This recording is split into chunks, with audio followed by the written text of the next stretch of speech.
Hello friends, आपल्या सर्वांचं विद्या प्रबोधिनी स्पर्धा परीक्षा मार्गदर्शन केंद्र कोल्हापूरच्या ऑनलाईन एज्युकेशन प्लॅटफॉर्मवरती सहर्ष स्वागत आहे. आज आपण जो सेशन घेणार आहोत हा आहे युनियन बजेट 2025-26 ह्या टॉपिकवरती असेल.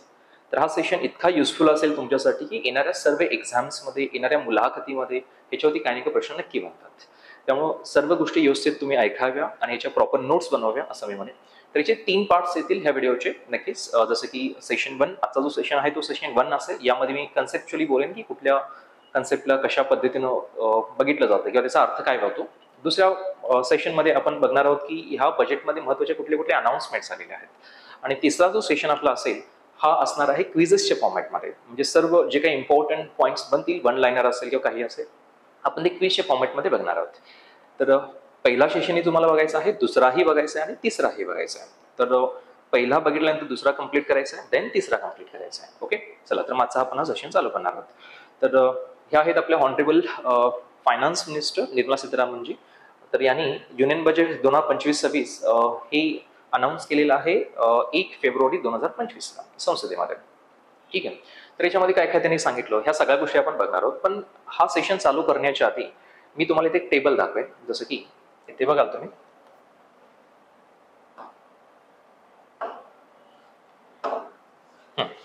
तर ही जी पीडीएफ आहे बजेटची, तर यामध्ये एक टेबल दिलेलं आहे बजेट ॲट अ ग्लान्स म्हणून. एक पीडीएफ आहे जे रिलीज झालेलं आहे, ज्यामध्ये हा एक तुम्हाला टेबल दिसेल. ओके, तर ह्या टेबलमध्ये इम्पॉर्टंट स्टॅटिस्टिक्स आहेत. इथे मी झूम करतोय. बघा, बजेट ॲट अ ग्लान्स नावाने एक तुम्हाला इथं पीडीएफ दिलेले आहे.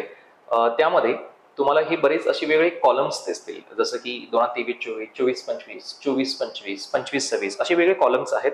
आणि त्याच्यामध्ये काही काही नंबर सांगलेत आणि हे सगळे नंबर आहेत करोडोमध्ये. जर हा टेबल जरी तुम्ही इथून केला तर मी नक्कीच म्हणेन की तुमचं 50% बजेट तुम्हाला इथंच समजेल की ह्या टेबलमध्ये ऍक्च्युअली काय दिलेत. ओके, त्यामुळे हे टेबल आपण फार व्यवस्थित समजून घेणार आहोत. पण हा टेबल इतका म्हणावा तसं इझी नाहीये. म्हणजे लगेच वाचला आणि तुम्हाला हे समजलं असं होणार नाही जर तुम्ही बजेट पहिल्यांदाच ह्या गोष्टी ऐकत असाल तर. हे सर्वप्रथम मी क्लिअर करेन. ठीक आहे. तर ह्याच्यामध्ये बरेच शब्द दिले, जसं की बजेट ही 2 लँग्वेजमध्ये रिलीज केलं जातं, एक हिंदीमध्ये आणि एक इंग्लिशमध्ये. तर तुम्हाला दोन्ही लँग्वेज इथं यूज केलेला दिसते. जसं की हा पहिला पॉईंट तुम्हाला दिसतो revenue receipt, capital receipt, total receipt, capital expenditure, right. त्याच्यानंतर इफेक्टिव्ह कॅपिटल एक्सपेंडिचर, त्याच्यानंतर फिस्कल डेफिसिट, प्रायमरी डेफिसिट, असे वेगळे शब्द आहेत तिथे. तर ह्याचा प्रॉपर अर्थ काय आहे, हे कशासाठी ते दिलेलं आहे आणि याचा काय अर्थ बनतो आणि यातून हे जे नंबर येतात हे काय सांगतात, या सगळ्या गोष्टी आपल्याला ते समजल्या पाहिजेत. ओके, तर त्यासाठी आपण प्रॉपर ह्या सगळ्या कन्सेप्ट समजून घेणार आहोत पहिला आणि देन ह्या मी टेबलवरती. तर हा टेबल तुम्हाला विदिन 2 मिनिट्स समजेल हा काय आहे. पण त्याच्यासाठी तुम्हाला एक प्रॉपर लेक्चर ऐकावं लागेल की ह्या सर्व कन्सेप्टचा अर्थ काय होतो. देन तुम्हाला हे सगळ्या गोष्टी इझिली समजतील आणि हे तुम्ही लाईफ टाईम कधीही विसरणार नाही. अशा पद्धतीने मी कव्हर करेन एकदम सिम्पल आणि स्ट्रेट भाषेमध्ये. ठीक आहे. तर चला माझा आपण हा सेशन चालू करणार आहोत.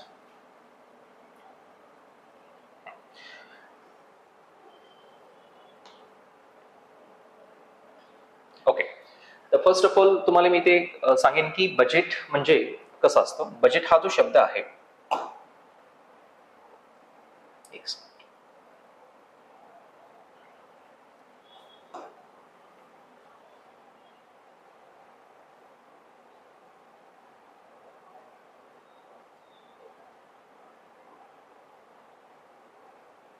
ओके बघा, तर बजेट हा जो शब्द आहे, जसं आपले एक इंडिव्हिज्युअल व्यक्ती आहे, समजा जसं की मी आहे, तर एका व्यक्तीची पण एक बजेट असतं. जसं की फॉर एक्झाम्पल समजा मी पर्सन असेल तर माझी काही इन्कम असणार आहे आणि त्या इन्कमच्या अकॉर्डिंग मी माझं बजेट प्लॅन करेन. म्हणजे फॉर एक्झाम्पल जर तुम्ही म्हटलं सर हे कसं असतं, तर समजा माझी एक्स अमाऊंट इन्कम आहे, तर त्याच्या नेहमी खालीच माझं एक्सपेन्सेस असलं पाहिजे, तरच मी स्वतःला एक प्रॉपर पद्धतीनं सेटल करू शकतो. अदरवाईज अगर माझा खर्च वाढला आणि जर माझी इन्कम कमी असेल तर मला सर्व्हाइव्ह करायला प्रॉब्लेम येऊ शकतात. तर ह्याच पण जर तुम्ही गव्हर्नमेंटचा विचार केला तर उलटा असतं. तर गव्हर्नमेंट कधीही पहिल्यांदा खर्चाचा विचार करतात, पहिला ते खर्च प्लॅन करतात आणि देन मग चेक करतात की हा खर्च मीट करण्यासाठी आपण कुठून कुठून पैसा रेज करू शकतो. ते प्रत्येक डिपार्टमेंटला कॉन्टॅक्ट करतात. तर प्रिव्हियस इयरमध्ये तुम्हाला किती कलेक्शन मिळालं, फॉर एक्झाम्पल आता जीएसटी आहे किंवा इन्कम टॅक्स आहे, तर ह्या डिपार्टमेंटला कॉन्टॅक्ट करून विचारलं जातं सरकारकडून की तुम्ही मागच्या वर्षी टोटल किती कलेक्शन केलंय, तर ह्या वर्षी प्रोजेक्शन सांगा की तुम्ही किती कलेक्ट करू शकता. जसं की समजा येणारे जे चालू वर्ष आहे हे 1 एप्रिलला चालू होईल. जे काही बजेट मांडलेलं आहे तर हे कुठल्या वर्षासाठी आहे, 2025-26 साठी आहे. 2025-26 म्हणजे काय, हे वर्ष ऍक्च्युअली चालू होणार कधी, 1 एप्रिल 2025ला आणि संपणार कधी, 31 मार्च 2026 मध्ये, राईट. म्हणजे हे अजून वर्ष चालू व्हायचं आहे, तर त्याची अनाउन्समेंट हे फेबमध्येच होते. तर एक वर्षभरामध्ये आम्हाला किती पैसा मिळू शकतो आणि एक वर्षभरामध्ये आम्हाला पैसा किती खर्च करायचा ह्याचा लेखाजोखा म्हणजेच हे बजेट असते. ठीक आहे, हे फर्स्ट ऑफ ऑल तुम्ही इथे क्लिअर करून घेतलं पाहिजे. तर ह्या बजेटमध्ये फिस्कल डेफिसिट नावाचा एक शब्द येतो, ज्याला की बरेच जण म्हणतात की खर्च सरकारचा जास्त आहे आणि नक्कीच इन्कम कमी असेल तर त्यामध्ये जो फरक बनतो त्याला आपण फिस्कल डेफिसिट म्हणतो. हा शब्द सगळ्यात बजेटमधला हा शब्द सगळ्यात महत्त्वाचा आहे. त्याच्यावर मी प्रॉपर पद्धतीने पुढे सांगेनच तुम्हाला की हे कसं कॅल्क्युलेशन केलं जातं वगैरे. ठीक आहे, आपण ते सगळं बघूया. पण इथे आपण जर एक स्टॅटिस्टिक्सच्या माध्यमातून समजून घ्यायचं म्हटलं तर आपण ह्याला असं समजून घेऊया. एकच मिनिट, थोडंसं माहिती आहे वेळ.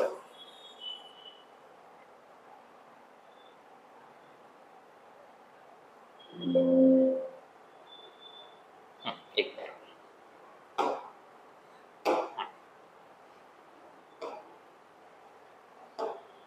बघ.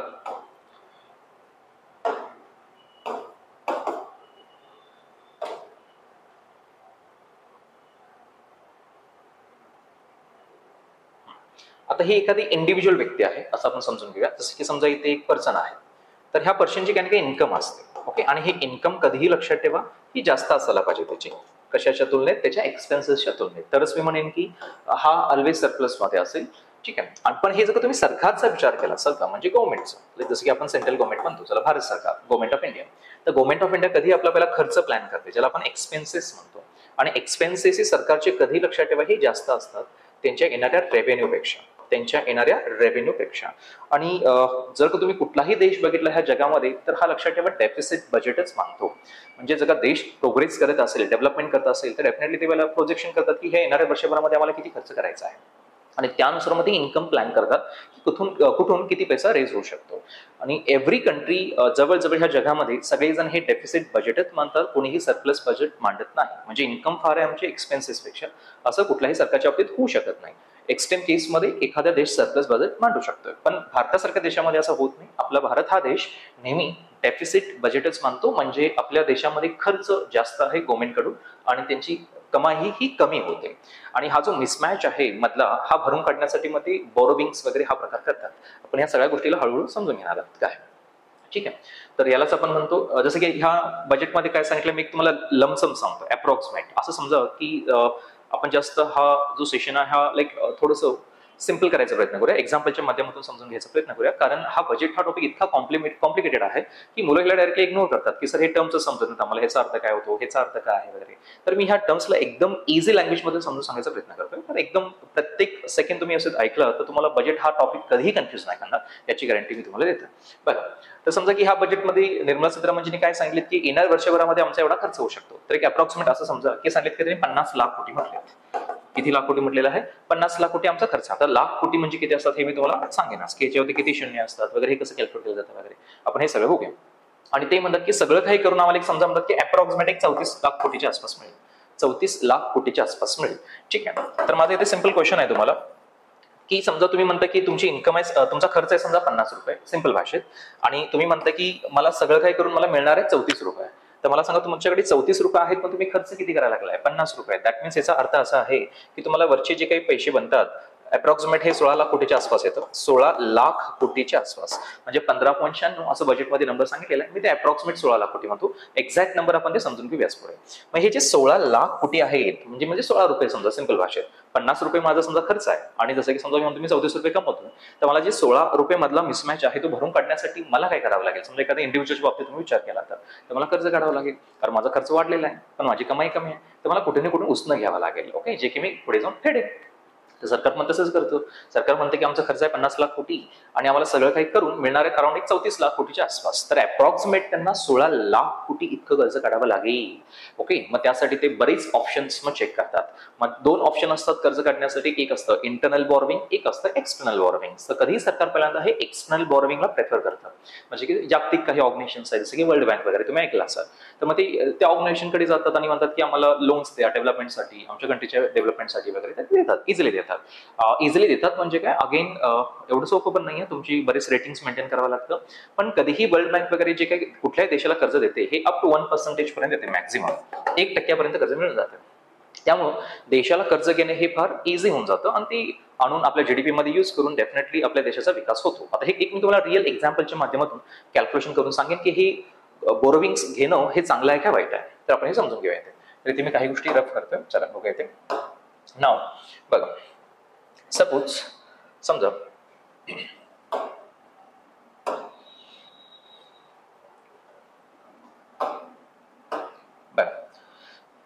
सपोज असा आपण विचार करूया की इथे समजा आमचा देश आहे आज 100 रुपयाचा असा विचार, किंवा मी तुम्हाला लाख कोटी म्हणजे काय हे पहिल्यांदा सांगायचं. लाख कोटी म्हणजे काय असतं तर आपण हे पहिल्यांदा समजून घेऊया. तर एक आहे आपली ही इंडियन पद्धत, एक आहे समजा अमेरिकन पद्धत ज्याला आपण युएसए म्हणतो, युएसए बरोबर. तर इंडियामध्ये जे चालतं ते रुपीज चालतं आणि अमेरिकेमध्ये जे चालतं ते काय चालतं, डॉलर चालतं, राईट. तर मिलियन कशाला म्हणतात, बिलियन कशाला म्हणतात, ट्रिलियन कशाला म्हणतात, ह्या गोष्टी आपल्याला माहिती पाहिजे. बँक एक्झाम्स मध्ये कधी लक्षात ठेवा, जर तुम्ही मेन्सला गेला की डेटा इंटरप्रिटेशन नावाचा एक प्रकार असतो ज्यामध्ये मेन्सला फार महत्व दिलं जातं, कारण ते कम्प्लिटली वेगळ्या फॉर्म मध्ये विचारले जातात, अर्थमॅटिक फॉर्म मध्ये. त्यामध्ये कधी कधी शब्द येतात मिलियन, बिलियन, ट्रिलियन्स, तर मुलांच्या लक्षात येत नाही की अरे मिलियन म्हणजे काय असतं, बिलियन म्हणजे काय असतं, ट्रिलियन म्हणजे काय असतं, एक्झॅक्टली त्याच्यामध्ये किती झिरोज असतात. तर हे तुमच्या लक्षात आलं पाहिजे. तर आपण ह्या गोष्टीला अशा पद्धतीने कव्हर करूया की तुम्ही कधीही विसरणार नाही. तर फर्स्ट ऑफ ऑल मी तुम्हाला जे लाख कोटी म्हणतात ना, की आमचं बजेट हे लाख कोटीचं आहे, राईट. तर लाख कोटी म्हणजे किती शून्य असतात एखाद्या नंबरवरती, आपण हे समजून घ्यायचा प्रयत्न करूया. तर बघा, इंडियामध्ये जे 1000 रुपीज आहेत, ओके, इंडियामध्ये जे 1000 रुपीज आहेत तिकडे $1000 म्हणतात. अमेरिकेमध्ये काय असणार आहे, लाईक $1000, राईट. तर आता आपण जर याला मल्टिप्लाय 1000 केला वापस, तर एकावरती 1 गुणले 1 म्हणजे 1 आणि वरती तुमचे बनतील 6 शून्य, 1 2 3 4 5 6 आणि 6 शून्याला तुम्ही काय म्हणता सांगा, 10 लाख म्हणताय, 10 लाख, राईट. तर हे 10 लाख आहेत.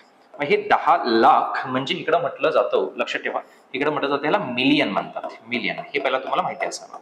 म्हणजे तुम्ही जर का म्हटलं की सर मिलियन म्हणजे किती असतं, तर भारतीय रुपयामध्ये आपण त्याला 10 लाख म्हणू शकतो. म्हणजे एका मिलियन मध्ये एकावरती 6 शून्य असतात. किती शून्य असतात, 6 शून्य. हे तुम्ही लक्षात ठेवायचं आहे. पुढे जर तुम्ही ह्याला परत गुणले जर 1000 केला, एकदम सोपं आहे. तर हे ऑलरेडी 6 शून्य होते, आणखी 3 शून्य वाढतील तुमचे. म्हणजे एकावरती 1 2 3 4 5 6 7 8 आणि 9 शून्य येतील. आणि 9 शून्याला काय म्हणतात तुम्ही, सुटे, दशक, शतक, हजार, 10,000, लक्ष, 10 लक्ष, कोटी, 10 कोटी आणि अब्ज. 1 अब्ज म्हणतो आपण, राईट. आणि 1 अब्ज म्हणा, नाही तर तुम्ही 100 कोटी म्हणा, दोघांचा अर्थ एकच आहे. 100 कोटी म्हणू शकताय, 100 crores. आणि इकडे लक्षात ठेवा, ह्यालाच म्हटलं जातं बिलियन, बिलियन असं म्हणतात इकडे, राईट. म्हणजे तुम्ही जर म्हटलं की सर मिलियन मध्ये किती शून्य असतात, तर याचं उत्तर आहे 6 शून्य. आणि बिलियन मध्ये किती शून्य असतात, तर याचं उत्तर आहे 9 शून्य. लक्षात ठेवा. देन पुढे जाऊया. ह्याला जर तुम्ही पुन्हा जर समजा 1000 ने मल्टिप्लाय केला, तर डेफिनेटली ह्याच्यामध्ये तुम्ही जर बघितला की हे ऑलरेडी 9 शून्य होते, 9 अधिक 3 शून्य येतात म्हणजे 12 शून्य. 1 2 3 4 5 6 7 8 9 10 11 आणि हे 12. आणि 12 शून्याला लक्षात ठेवा, इकडे जे प्रोनाउन्स करतो आपण त्याला लाख कोटी म्हणतो. लाख कोटी म्हणजे 1 लाख कोटी असं म्हणू शकताय. आता तुम्ही म्हणता याला लाख कोटी का म्हणतात, ते सिंपल आहे. लाखामध्ये किती शून्य असतात, एका लाखामध्ये किती शून्य असतात, तर 5 शून्य असतात, बरोबर. सुटे, दशक, शतक, हजार, दशक, पुढे लाख म्हणजे 5 शून्य असतात. आणि कोटीमध्ये विचार केला तर 7 शून्य असतात. मग 5 शून्य आणि 7 शून्य म्हणजे किती शून्य झाले सांगा, 12 शून्य झाले, करेक्ट. तर 12 शून्याला काय म्हणणार तुम्ही, लाख आणि कोटी, दॅट इज कॉल्ड लाख कोटी, राईट. म्हणजे 1 लाख कोटी असं आपण म्हणतो. समजा 10 शून्य असते, 10 शून्य असते तर मी काय म्हणेन, कोटीचे 7 शून्य आणि वरचे 3 शून्य म्हणजे 1000 असतात. म्हणजे 1000 कोटी म्हटलं पाहिजे. काय म्हटलं पाहिजे सांगा, 1000 कोटी. म्हणजे 1000 कोटी म्हटलं तर किती शून्य असायला पाहिजे, 10 शून्य. 1 लाख कोटी म्हटला तर किती शून्य असले पाहिजेत, इकडचे 5, राईट, इकडचे 5 आणि इकडचे 7 म्हणजे 12 शून्य येतात. आणि ह्या 12 शून्यालाच आपण इकडे ट्रिलियन म्हणतो. काय म्हणतो सांगा इथे, ट्रिलियन. तर हे तुम्हाला माहिती पाहिजे, ठीक आहे. तर याचा अर्थ असा आहे की मिलियन म्हटलं तर किती शून्य असतात, 6 शून्य. लक्षात ठेवा. बिलियन म्हटले किती शून्य असतात, 9 शून्य. आणि ट्रिलियन म्हटलं की किती शून्य असतात, 12 शून्य. आणि आपले जे बजेट आहे, हे बजेट कम्प्लिटली लाख कोटीमध्ये नंबर येणारे बजेट आहेत. म्हणजे एखादा तुम्ही म्हटलं सर खर्च किती सांगला, बजेट किती रुपयाचं आहे, सिंपल भाषेत. जर तुम्ही म्हटलं की सर बजेट हे किती रुपयाचं आहे आपल्या देशाचं, तर मी तुम्हाला आता दिलेल्या नंबरनुसार सांगेन, ह्या वर्षीचे सांगितले तर याच्यामध्ये अप्रॉक्सिमेट समजून जावा की 50 लाख कोटीचं बजेट आहे. किती लाख कोटीचं बजेट आहे, 50 लाख कोटी. तर 50 लाख कोटी म्हणजे 50 वरती 12 झिरोज येणार, अप्रॉक्सिमेट म्हणतो मी. 50 लाख कोटीपेक्षा जास्त आहे थोडंफार, पण मी अप्रॉक्सिमेट जवळजवळ समजा म्हणतो की 50 लाख कोटीचं आहे. म्हणजे 50 वरती 12 शून्य. आणि जर तुम्ही म्हटलं तर 5 वरती किती शून्य तर 13 शून्य येतात. तर 50 वरती 12 शून्य म्हटलं तर मी काय म्हणणार याला, 50 लाख कोटी. ओके. 50 वरती समजा 10 शून्य असेल तर मी काय म्हटलं होतं, 50,000 कोटी, राईट, सिम्पल आहे राईट. पण बजेट आपला 1000 कोटीमध्ये नाही आहे, लाख कोटीमध्ये आहे. जसं की जी जगातला वेल्दीस्ट पर्सन आहे, ओके, जगातला जो सगळ्यात वेल्दीस्ट पर्सन म्हणजे जो सगळ्यात श्रीमंत माणूस आहे, त्या व्यक्तीच्या वेल्थ बद्दल एक रिसेंट नंबर आलेला आहे की त्यांच्याकडे म्हटलं जातं की, हे तुम्ही रेफ करतो चला, त्यांच्याकडे म्हणेन तुम्हाला की जी जगातली सगळ्यात वेल्दीस्ट पर्सन आहे, सगळ्यात श्रीमंत व्यक्ती, त्यांचं नाव आहे एलॉन मस्क. काय नाव आहे त्यांचं? Elon Musk. तर ह्या व्यक्तींचा जर मी ऑक्टोबरचा डेटा काढला की ह्यांच्याकडे $256 बिलियन होते. बघा उदाहरणासाठी मी काय $256 बिलियन. पण रिसेंटलीच मला वाटतं 8 दिवसामध्ये एक नंबर आलेला आहे की त्यांच्याकडे जवळजवळ आहेत एवढे, ओके, $400 बिलियन आहेत. किती आहेत त्यांच्याकडे पैसा? $400 बिलियन. आता बऱ्याच जणांना प्रश्न पडतो सर, $400 बिलियन म्हणजे 400 रुपयावर आहेत का? असं नाही आहे. तर लक्षात ठेवा, $400 बिलियन हे कन्वर्ट करून बघा की किती बनतात. आता भारतीय रुपयामध्ये काढायचं झालं तर आम्ही करून दाखवतो तुम्हाला. तर 400 गुणिले काय करायचं, सध्याचा तुम्ही जो डॉलर चालू आहे त्याला पहिला मल्टिप्लाय करा. तर सध्या डॉलरचा रेट अराउंड 87च्या आसपास चालला. तर मी एक काम करतो, तुला 400ला 87 मल्टिप्लाय करेन. तर मी 87 म्हणजे हे पहिल्यांदा डबल झिरो जे आहेत हे मी बाजूला ठेवतो. तर 87ला मी 4 मल्टिप्लाय करतो. 7 चोक 28, 7 2, 8 चोक 32 आणि 2 34 आणि वरचे 2 शून्य होतेच, बरोबर आहे. म्हणजे हे किती येतं सांगा? 34,800 येत आहे. आणि वरती बिलियनचे शून्य आले पाहिजेत. कितीचे शून्य आले पाहिजेत? बिलियनचे शून्य. मी आत्ताच तुम्हाला सांगितलं होतं एका बिलियन मध्ये किती शून्य असतात. तर मिलियन मध्ये 6, बिलियन मध्ये 9 आणि ट्रिलियन मध्ये 12 शून्य. तर मला सांगायचे होते बिलियनचे शून्य म्हणजे ह्याच्यावरती 9 शून्य येते. 9 शून्य म्हणजे 1 2 3 4 5 6 7 8 आणि 9. तर सांगा ह्याला भारतीय रुपयामध्ये म्हणणार कसं तुम्ही? तर हे बघा, 1 2 3 4 5 6 7 8 9 10 11 आणि हे 12 जर सोडला तर हा नंबर राहतो 34. म्हणजे जर तुम्ही विचारलं का सर एलॉन मस्क कडे पैसा किती आहे लाख कोटीमध्ये सांगा, तर याचं उत्तर आहे 34 लाख कोटी. एवढा पैसा त्यांच्याकडे आहे. आणि जी इंडियातली सगळ्यात श्रीमंत व्यक्ती आहे मुकेश अंबानी, तर यांच्याकडे जवळजवळ आहे आज 10 लाख कोटीच्या आसपास पैसा. ओके, तर लाख कोटी म्हणजे तुम्ही यांना एवढं इझिली घेऊ नका. फार ग्रेट पैसा कमवून बसलेला आहे असं म्हणेन मी. जसं की एका कोटीमध्ये किती असतात म्हटलं तर आपण 100 लाख म्हणतो. असे 1 कोटी नव्हे, 10 कोटी नव्हे, 100 कोटी नव्हे, 1000 कोटी नव्हे, लाख कोटी नव्हे, तर किती लाख कोटी? 34 लाख कोटी. आता तर ही व्यक्ती एलॉन मस्क ही व्यक्ती अमेरिकन गव्हर्नमेंटमध्ये डॉग्स मिनिस्टर झाले. डॉग्स म्हणजे DOGE म्हणजे डिपार्टमेंट ऑफ काय म्हणतो, गव्हर्नमेंट एफिशियन्सी म्हणतात.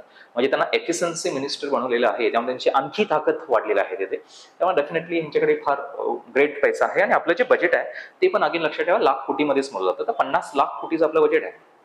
किती लाख कोटीचा? जवळजवळ 50 लाख कोटी. आणि जर तुम्ही जगातले सगळ्यात श्रीमंत माणूस जर म्हटलं की त्यांच्याकडे किती पैसा आहे, तर म्हणजे जवळजवळ 34 लाख कोटी. तर बघा आपल्या देशाचा जेवढा खर्च आहे त्याच्या आसपास 16 लाख कोटी जर वजा केला म्हणजे सरकारला ह्या वर्षी एवढा पैसा मिळणार आहे म्हणतात 34 लाख कोटी. ओके, खर्च आहे त्यांचा 50 लाख कोटीचा, पण त्यांना सगळं काय करून मिळणार आहे 34 पॉईंट समथिंग म्हणजे 34 लाख कोटीच्या आसपास. म्हणजे जेवढा आम्हाला मिळणार आहे ह्या येणाऱ्या वर्षभरामध्ये एवढा पूर्ण पैसा ह्या व्यक्तीकडे ऑलरेडी आहे, एलॉन मस्ककडे. म्हणजे तुम्ही या व्यक्तींची पॉवर काय असेल, ओके, हे तुम्ही समजू शकता. तर फार वेल्दी आणि फार ज्या व्यक्तीकडे पैसा आहे ती व्यक्ती काही करू शकते सिंपल भाषेत. म्हणजे याचा अर्थ तुम्ही निगेटिव्ह काढू नका. पण अगेन ती व्यक्ती आता तिथे एफिशियन्सी मिनिस्टर झालेली आहे. त्यामुळे डेफिनेटली ह्यांचं वेटेज वाढलेलं आहे आणि ह्यांची इन्कम ही रोज वाढतच चाललेलं आहे. तर ह्यांची इन्कम लक्षात ठेवा प्लस होत नाही आहे, ह्यांची इन्कम मल्टिप्लाय व्हायला लागली. मल्टिप्लाय. मी काही दिवसापूर्वीच बघितलं होतं की 21 लाख कोटीच्या आसपास यांची प्रॉपर्टी होती आणि सडनली जम्प केलेला 34 लाख कोटीच्या आसपास. ओके, आपण पॉईंट करतोया चला. तर हे तुमच्या लक्षात आलं असेल. तर आता बजेट मध्ये काही महत्वाची कॅल्क्युलेशन मी पहिल्यांदा तुम्हाला सांगेन. समजा आपला जो देश आहे, ओके, हा आज आहे आपण 100 रुपयाचा असं म्हणूया. 100 रुपयाचा देश म्हणजे जीडीपी समजा. जीडीपी म्हणजे आपल्याला काय म्हणतो? Gross domestic product. Gross domestic product म्हणजे आपल्या बाउंड्री लाईन मध्ये देशाच्या जे काही तुम्ही कमवलं आहे, सेवा दिलाय, ह्या सगळं काही हे काही जे वर्षभराचं कॅल्क्युलेशन होतं हे समजा 100 रुपये होणार. आता तुम्ही म्हटलं सर एक्झॅक्टली आपली जीडीपी किती रुपयाची आहे, तर 356 लाख कोटीची आहे. हे या बजेटमध्ये सांगितलेलं आहे. मी तुम्हाला हा नंबर पण दाखवतो इथे. एक मिनिट बघा, इथे याच्यामध्ये क्लिअरली सांगितलेलं आहे. जसं की आपण हा बजेट ओपन करूया, ते फाईल आहे बघा. येस, तर याच्यामध्ये ह्या फाईलमध्ये पहिल्याच पेजला इथं रिलीज झालेलं आहे टेबलच्या खाली. इथं तुम्ही बघू शकता. थोडंसं मी झूम करेन.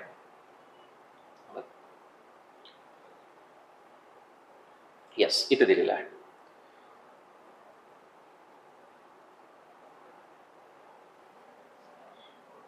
बरोबर, इथे the GDP for financial year 25-26 म्हणजे येणाऱ्या वर्षभरामध्ये प्रोजेक्शन आहे. ते प्रोजेक्शन म्हणजे आमची जीडीपी एवढ्या रुपयाची असेल असं ते म्हणतात. आपल्या देशाचे फायनान्स मिनिस्टर त्या म्हणतात की एस्टिमेटेड ॲट 356. हे बघा 356. आणि हे जे आहेत जर तुम्ही याला जर नंबरमध्ये वाचतो म्हटलं तर हे किती बनतात?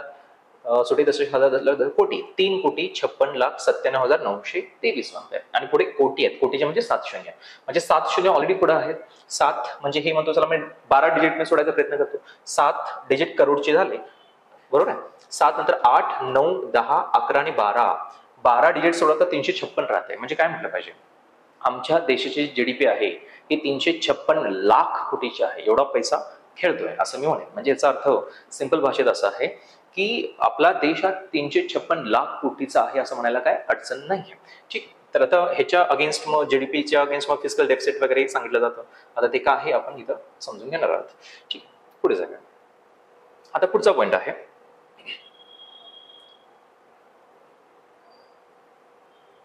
बघा. तर ह्या केसमध्ये जर मी असं म्हटलं की समजा म्हणतो की काही वेळेसाठी कॅल्क्युलेशन सिंपल करण्यासाठी बघा मी तुम्हाला जे पुढे टेबलमध्ये नंबर सांगितले पटकन तुम्हाला 2 मिनिटात समजतील. पण ह्या सगळ्या स्टोरीज तुमच्या लक्षात आल्या तर अदरवाईज हे सगळं समजायला फार अवघड जाईल. मी तुम्हाला जर समजा डायरेक्टली हा नंबर असा आहे तो नंबर असा आहे जर सांगितलं तर ते लक्षात येणार नाही आणि तुमचा इंटरेस्टही नाही वाटणार. त्यामुळे परमनंटली तुमचा हा डाऊट पुन्हा राहू शकतो. त्यामुळे हा सेशन पूर्ण व्यवस्थित बघा. ठीक आहे, पुढे जाऊया. जर का म्हटलं समजा मी म्हटलं की समजा एक देश आपला 100 रुपयाचा आहे सिंपल भाषेत. ओके, तर ह्या केसमध्ये असं म्हटलं जातं की येणाऱ्या वर्षी आमचा देश जो आहे ते प्रोग्रेस अराउंड 6.4% आसपास करेल असं म्हणतात. तर जरूर झाला की अराउंड आपला देश प्रोग्रेस करेल एक समजा रफली म्हणतो मी 6.5% किंवा 7%. कॅल्क्युलेशन इझी करण्यासाठी मी 7% म्हणतो. ठीक आहे, तर समजा 7% ने प्रोग्रेस करेल म्हणजे काय. ओके,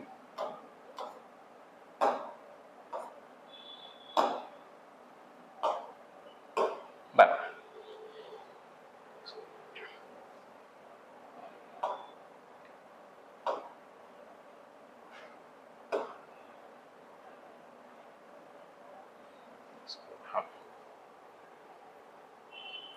नेट इथे हायलाइटर पेन आहे.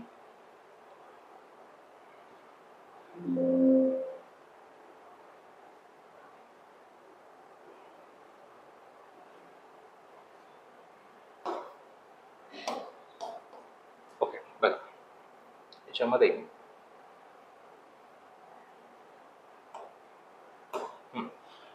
आपला देश एक समजा अराउंड एक पुढच्या वर्षी 7% प्रोग्रेस करेल असं म्हणायचं. मग 7% प्रोग्रेस केलं म्हणजे 7 रुपीज न वाढेल. म्हणजे पुढच्या वर्षी जो आपला देश आहे तो किती होणार सांगा, 107 होणार. आज जर का 100 रुपयाचा असेल तर पुढच्या वर्षी हा किती बनेल, 107 रुपयाचा बनेल. आता आपण समजून घेऊ की सरकार कर्ज का काढतं. तर सरकार जसं की म्हटलं 16 कोटीच्या आसपास कर्ज काढायला पाहिजे त्यांना यावेळेला. म्हणजे ह्याचा अर्थ असा आहे जर कर्ज आणणं हे खरोखर देशासाठी चांगलं आहे का, डेफिनेटली चांगलं आहे, कारण व्याज कमी असतं. तर समजा वर्ल्ड बँकेकडे कर्ज जाऊन आपण जर 100 रुपयाचं कर्ज आणलं असं म्हणून आपण चला, तर वर्ल्ड बँक जास्तीत जास्त 1-1.5% कर्ज देते. तर समजा मी 1% आसपास आहे ना कर्ज मिळालं आपल्या सरकारला समजा, तर आपण कर्ज आणलेलं 100, तर मला सांगा 100 रुपयानं गव्हर्नमेंट कधीही विकास करायचा प्रयत्न करतो. म्हणजे तुमचा देश होता किती रुपयाचा, 100 रुपयाचा, आणि तुम्ही आणलाय कर्ज समजा 100 रुपये, राईट. तर मी तुम्हाला इथे असं विचारतोय आपला देश झाला किती रुपयाचा, 100 अधिक 100 म्हणजे झाला किती म्हणायचा, 200 रुपयाचा. मग आपला देश प्रोग्रेस कितीने करतोय, 7% ने. म्हणजे 7% ह्याच्यावरती काढला तर 14 रुपये येते. म्हणजे मी असं म्हणतो की जो आज आपला देश 200 रुपयाचा आहे तो 14 वाढेल म्हणजे आपला देश बनेल किती रुपयाचा, 214 रुपयाचा, राईट. मग ह्या केसमध्ये मला सांगा तुम्ही कर्ज पण आणलं ते वापस पण द्यायला पाहिजे. तर कर्ज किती आणला होता, 100, 1%ने, म्हणजे आम्हाला किती वापस करावं लागेल, 101 रुपये वापस करावं लागेल. तर मग चला 214 झाला तर 101 रुपये वापस करायला. तर 101 जर तुम्ही वापस केला तर हे किती रुपये बनतात सांगा. तर हे येतं तुमचं 113 रुपये. आता मला सांगा जर तुम्ही कर्ज आणला नसता, तुम्ही 100 रुपये 60% प्रोग्रेस झाला असतं म्हणजे किती रुपयाचे बनला असता तुम्ही, 107 रुपयाचे बनला असता.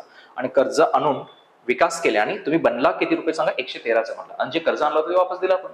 आणि कर्ज आणल्यामुळं तुम्ही एक्स्ट्रा प्रोग्रेस केला. बघा 107 रुपयाचा जो देश होता तो झाला किती, कर्ज फेडल्यानंतर 113 रुपयाचा झाला. तर एक्स्ट्रा तुमचा इथं प्रोग्रेस झालेला आहे किती पर्सेंटने, 6%. म्हणजे गव्हर्नमेंटसाठी लक्षात ठेवा बोरोविंग्स करणं हे फायदेशीर असतं, कारण आपली इकॉनॉमी ग्रो करत असतात ते. त्यामुळे नक्कीच ग्रोथ गरज असेल तर लोन पण काढावं लागतं. पण हे देशासाठी खरोखरच चांगलं आहे कारण त्यांना फार कमी इंटरेस्टने कर्ज मिळतं.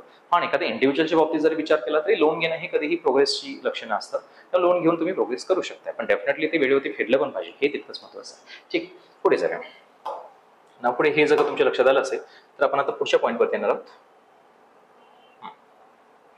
बघा, तर 1 बाय 1 आता सगळ्या गोष्टी समजून घ्यायचा पण प्रयत्न करूया. तर हे जे फायनान्शियल इयर आहे हे चालू झालेलं आहे, चालू होणार आहे 1 एप्रिल 2025 पासून. ते संपेल कधी, 31 मार्च 2026 ला. ठीक आहे, तर ह्या वर्षाचं हे प्रोजेक्शन आहे जे काय असेल ते.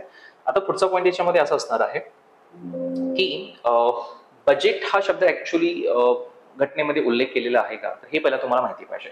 तर फर्स्ट ऑफ ऑल इथे मी क्लिअर केलं की कॉन्स्टिट्यूशनल प्रोव्हिजनल काय आहेत बजेट ह्या शब्दासंदर्भात. तर हे बघा, the term budget is not mention in the constitution असं म्हटलेलं आहे.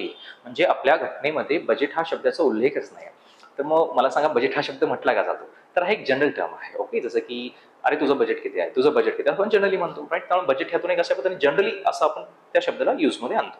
त्यामुळे हा शब्द फेमस झालेला आहे पेपर्समध्ये आणि सगळीकडे, त्यामुळे हा शब्द म्हणून यूज केला जातो बजेट. पण ऍक्च्युली कॉन्स्टिट्यूशनमध्ये त्याचा काय उल्लेख आहे बजेट या शब्दाचा, तर ह्याला म्हणतात annual financial statement.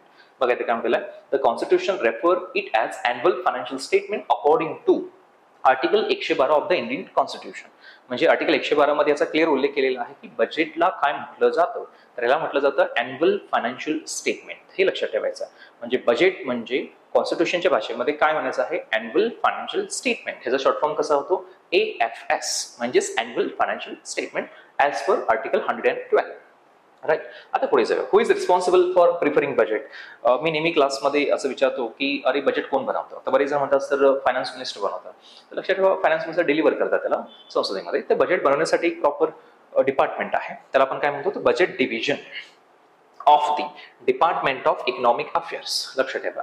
Okay, in दी, लक्षात ठेवा, इन दी म्हटलेलं आहे finance ministry in the nodal body for responsible for preparing the budget. म्हणजे काय, जे आपल्या देशाचं फायनान्स मिनिस्ट्री आहे ह्याच्यामध्ये 6 वेगवेगळे डिपार्टमेंट आहे.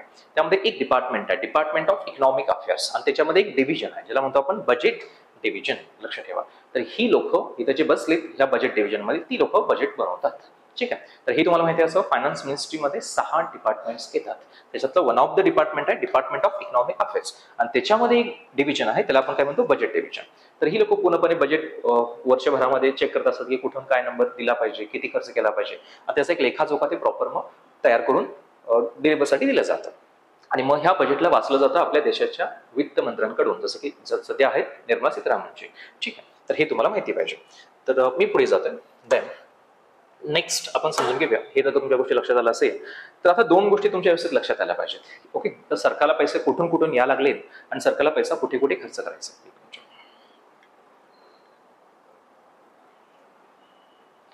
ओके, नाव बघा, सरकारला पैसा मिळतो कुठून कुठून आणि सरकारला पैसा खर्च कुठे कुठे केला पाहिजे असं मी म्हणेन. तर तुम्ही म्हणणार सर हे कसं चेक केलं जातं की सरकारला पैसा कुठून कुठून मिळतो आणि सरकार कुठे कुठे पैसा खर्च करतं, हे सगळं व्यवस्थित मेन्शन केलेलं आहे बजेटमध्ये. तर यालाच बजेट म्हणतात की आम्ही वर्षभरामध्ये कुठून कुठून पैसा आणणार आणि कुठे कुठे खर्च करणार. तर ह्या 2 गोष्टी फार तुम्हाला व्यवस्थित समजल्या पाहिजे. ठीक आहे. देन आता first of all me receipt हा शब्द तुम्हाला इथे सांगतो. रिसिट म्हणजे काय, तर रिसिट म्हणजे सिंपल भाषेमध्ये रिसिप्ट असं म्हणायचं आहे. काय म्हणायचं आहे, रिसिप्ट. रिसिप्ट म्हणजे काय म्हणायचं आहे, रिसिप्ट म्हणजे सरकारला मिळणारा पैसा, सिंपल भाषेत म्हणजे रिसिप्ट. आणि एक्सपेन्सेस म्हणजे काय असणार आहे, खर्च, जो की आपण खर्च करणार आहोत, तर आपण त्याला एक्सपेंडिचर असा उल्लेख करतो बजेटमध्ये. ठीक आहे. आता रिसिप्ट म्हणजे रिसिप्ट, मग सरकारला पैसा येतो कुठं कुठून बघायचा. तर पहिल्यांदा ह्याचा अर्थ समजून की the receipt of government shows the different sources from which the government raises revenue. त्याच्यामध्ये असे वेगवेगळे सोर्सेस सरकारने सांगितले की आम्हाला तिथून पैसा मिळतो. आता हे कुठले कुठले सोर्सेस आपण 1 बाय 1 बघणार आहोत. तर दीज रिसिट्स आर, ह्याच्यामध्ये काय म्हटलेलं बघा, एक आहे रेव्हेन्यू रिसिट्स आणि एक आहे कॅपिटल रिसिट. म्हणजे रिसिप्टमध्ये 2 भाग येतात, एक असतो रेव्हेन्यू रिसिट नावाचा प्रकार आणि एक असतो कॅपिटल रिसिट नावाचा प्रकार. ही शब्द फार तुम्हाला व्यवस्थित समजले पाहिजे. आता ह्या शब्दाने व्यवस्थित समजून घ्यायचा प्रयत्न करूया. आता रेव्हेन्यू रिसिट म्हणजे काय असतं, तर revenue receipts are different current incomes of the government which neither creates any liability nor cause any reduction on the assets of the government. म्हणजे हा पैसा आल्याने कुठल्याही प्रकारच्या लायबिलिटी तयार होत नाही किंवा ॲसेट्स मध्ये कुठल्याही प्रकारची मिनिमायझेशन होत नाही. आता याच्यामध्ये काय काय मेनली भाग आहेत, रेव्हेन्यू रिसिटमध्ये 2 भाग येतात. जसं की रिसिप्टमध्ये काय म्हटलं मी, एक आहे रेव्हेन्यू रिसिट आणि एक आहे तुमचं कॅपिटल रिसिट. पण रेव्हेन्यू रिसिटमध्ये म्हटलं की परत 2 भाग येतात मेजरली, एक आहे तुमचा टॅक्स रेव्हेन्यू आणि एक आहे तुमचा नॉन टॅक्स रेव्हेन्यू. ओके, सरकारला रेव्हेन्यू रिसिट मधून 2 प्रकारची वेगवेगळी सोर्सेस मधून पैसे मिळतात. एक आहे तुमचा टॅक्स हा प्रकार, टॅक्सच्या माध्यमातून मेजरली हा प्रायमरी सोर्स आहे सरकारचा, टॅक्स मधून पैसा कलेक्ट करणं. आणि बाकी आणखी नॉन टॅक्स रेव्हेन्यू मधून पण पैसा सरकारला मिळतो, जसं की रेल्वे डिपार्टमेंट आहे, कमर्शियल रेव्हेन्यू मिळतो, ऍडमिनिस्ट्रेटिव्ह रेव्हेन्यू मिळतो, पण ते समजून घेतात. पण टॅक्सच्या माध्यमातून पैसा कुठून मिळतो सरकारला, तर एक आहे तुमचा मेजरली इन्कम टॅक्स आणि एक आहे GST, excise duty, custom duty, wealth tax, असे बरेच वेगळे टॅक्सेस बनतात. पण आजकाल इनडायरेक्ट टॅक्सेस जे आहेत हे तुम्ही सगळ्यांना त्यांना एकत्र करून काय म्हणतो, एक जीएसटी बनवतो, पण त्याला गुड्स अँड सर्व्हिसेस टॅक्सेस म्हणतो. जीएसटी ह्या सगळ्या गोष्टीवरती आजकाल अप्लाय होते. सी जीएसटी आहे, एस जीएसटी आहे, आय जीएसटी आहे, यूटी जीएसटी आहे. राईट. असे टाइप्स ऑफ जीएसटीज आहेत. आता मी म्हणेन की इन्कम टॅक्स म्हणजे काय, हा विषय फार चर्चेचा ठरलेला आहे ह्या बजेटमध्ये. कारण 7 लाखापर्यंत आधी काय होतं, फ्री होतं, आता ते 12 लाखापर्यंत इन्कम तुम्हाला एक्झम्प्ट केलेलं आहे. आणि जर सॅलरी पर्सन असेल तर 12.75 पर्यंत तुम्हाला कुठल्या प्रकारचा टॅक्स भरायचा नाही. आणि जर तुम्ही ते डिडक्शन पण घेऊ शकता, ते मी त्याच्यावर पुढे बोलेनच. आता पुढे बघा, इन्कम टॅक्स म्हणजे काय, डायरेक्ट टॅक्स आहे. जी लोक कमवतात, सॅलरी पर्सन वगैरे असतात, जर ते टॅक्सेबल इन्कम मध्ये येत असेल तर ना टॅक्स भरावा लागतो. आणि जीएसटी म्हणजे हा इनडायरेक्ट टॅक्सेस आहे. जर तुम्ही समजा एक साधी पाणी बॉटल जरी घेतला असाल तर त्याच्यावरती जीएसटी इन्क्लुडेड असते, तर त्याच्यावरती तुम्हाला जीएसटी भरावीच लागते. कारण ते सगळं इन्क्लूड करून तुम्हाला एक प्राइस दिली जाते की 20 रुपये, त्याच्यामध्ये ऑलरेडी जीएसटी इन्क्लूड आहे. म्हणजे तो जो समजा विक्रेता आहे, जो कोणी बनवलेला आहे, त्याला जीएसटी ऍड करून तुम्हाला ते सेल करावं लागतं. ठीक आहे. तर आता ह्या सगळ्या गोष्टी तुम्हाला माहिती आहेत असं म्हणतो, हे शब्द ऐकताय पण तुम्ही. तर टॅक्स मधून सरकारला 2 प्रकारे पैसे मिळतात असं म्हणेल. एक आहे तुमचा डायरेक्ट टॅक्स आणि एक आहे तुमचा इनडायरेक्ट टॅक्स. ओके. नाव पुढे जर तुम्ही म्हटलं की नॉन टॅक्स रेव्हेन्यू मध्ये सरकारचे कुठले कुठले सोर्सेस आहेत, तर मी याच्यावरती बोलेन. हे नॉन टॅक्स रेव्हेन्यू म्हणजे याच्यामध्ये टॅक्सचा पैसा नाही आहे, पण दुसरा पैसा जो सरकारला मिळतो. कुठून कुठून मिळतो, तर याच्यामध्ये पण आणखी 2 भाग येतात. एक आहे तुमचा कमर्शियल रेव्हेन्यू आणि एक आहे तुमचा ऍडमिनिस्ट्रेटिव्ह रेव्हेन्यू. कमर्शियल रेव्हेन्यू म्हणजे काय, आता मला सांगा, सरकारचं रेल्वे डिपार्टमेंट आहे, तर रेल्वे डिपार्टमेंट हे सरकार काय करतं, व्यापार करतं. मग सरकार व्यापार करून काय करायला लागले, पैसे कमावा लागले. मग तुम्ही सर्व्हिस जी घेता रेल्वे लाईनची, त्याला तुम्ही काही पैसे देता, फीस देताय. लाईक समजा तिकीट्स काढताय, सर्व्हिसेस घेता, पास काढता, ह्या सगळ्या गोष्टी हे सगळे डायरेक्टली सरकारचा रेव्हेन्यूतून आलेला, कमर्शियल रेव्हेन्यूतून आलेला पैसा आहे. म्हणजे ते व्यापार करून पैसे कमावा लागले. तुम्ही त्याला सिम्पली काय म्हणू शकता, कमर्शियल रेव्हेन्यू आहे. कसला रेव्हेन्यू आहे, कमर्शियल रेव्हेन्यू. आणि दुसरा एक असतो ऍडमिनिस्ट्रेटिव्ह रेव्हेन्यू. आता याच्यामध्ये बघा की people pay for the electricity bill, railway, postal stamp, toll, हे सगळं काय आहे, कमर्शियल रेव्हेन्यू आहे सरकारचा. टोल पण भरताय तुम्ही, राईट. आता जर तुम्ही ऍडमिनिस्ट्रेटिव्ह रेव्हेन्यू मध्ये आला, तर ह्याच्यामध्ये समजा फॉर एक्झाम्पल सोपं करायचं म्हटलं तर लाईक प्रशासकीय सेवेसाठी तुम्ही जे फीज वगैरे देता, तर हा सगळा पैसा सरकारच्या खिशात जातो. म्हणजे फॉर एक्झाम्पल समजा असं म्हणा की तुम्ही हायवेला चाललाय आणि एखाद्या समजा पोलिसांनी तुमची गाडी थांबवली आणि तुम्हाला फाईन केलेली आहे. तर मला सांगा, जर फाईन केली तर तो जर पावती फाडला तर डेफिनेटली तर तो सरकारची काय बनते, ती इन्कमच बनते. म्हणजे तुम्हाला पेनल्टी लावलेत पण हे अगेन कोणाकडे पैसे जातात, तर हे जातात गव्हर्नमेंटकडे. That is the part of administration. म्हणजे हे ऍडमिनिस्ट्रेटिव्ह रेव्हेन्यू आहे. ठीक आहे. तर आपण जसं की हे बघितलेलं आहे, हॉस्पिटल फीस भरता, एज्युकेशन फीस भरता, तुम्ही कोर्ट फीस भरता, फाईन भरता, पेनल्टी भरता, charge by the government law breakers, जसं मी आता उदाहरण दिलं तुम्हाला. ठीक आहे. लायसन्स फी देता तुम्ही, परमिट देता, प्रॉफिट्स ऑफ पब्लिक एंटरप्राइजेस, तर ह्या सगळ्या गोष्टी याच्यामध्ये येतात. म्हणजे ज्या काही सरकारी कंपन्या वगैरे आहेत त्यांचं प्रॉफिट पण काउंट केला जाईल. आता याच्यामध्ये तुम्ही म्हणणार सर, जर आपण समजा पासपोर्ट वगैरे बनवलं तर मग ते काय असतं, तर पासपोर्टचा तुम्ही जे फीस वगैरे देता हा सगळा ऍडमिनिस्ट्रेटिव्हचा पार्ट आहे. म्हणजे तुम्ही सेवा घ्यायला लागलाय ना, तर ऍडमिनिस्ट्रेटिव्ह सेवा घेत असाल तर हे सगळा जो पैसा आहे तर ह्याच्यामध्ये ते काउंट करतात. तर हे सगळे वेगवेगळे सोर्सेस आहेत, सरकारला इथून पैसे मिळतात. तर हे तुम्हाला माहिती असावं. देन पुढे जाऊया.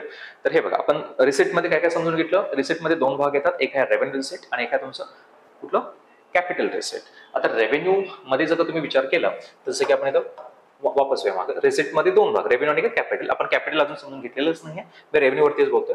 तर रेव्हेन्यू मध्ये आल्यानंतर पुन्हा 2 भाग पडले, एक आहे टॅक्स आणि एक आहे नॉन टॅक्स. टॅक्स मध्ये पण 2 भाग येतात, एक डायरेक्ट आणि एक तुमचा इनडायरेक्ट असतो. आणि नॉन टॅक्स मध्ये पण पुन्हा 2 भाग आहेत, एक आहे तुमचा कमर्शियल रेव्हेन्यू आणि एक आहे तुमचा ऍडमिनिस्ट्रेटिव्ह रेव्हेन्यू. हे सर्व सोर्सेस मधून सरकारला पैसे मिळत असतात, हे तुम्हाला माहिती असावं. देन आपण पुढे जाऊया. तुम्ही म्हणा सर मग कॅपिटल रिसिप्ट हे काय असतं, तर हे फार जबरदस्त पॉईंट आहे.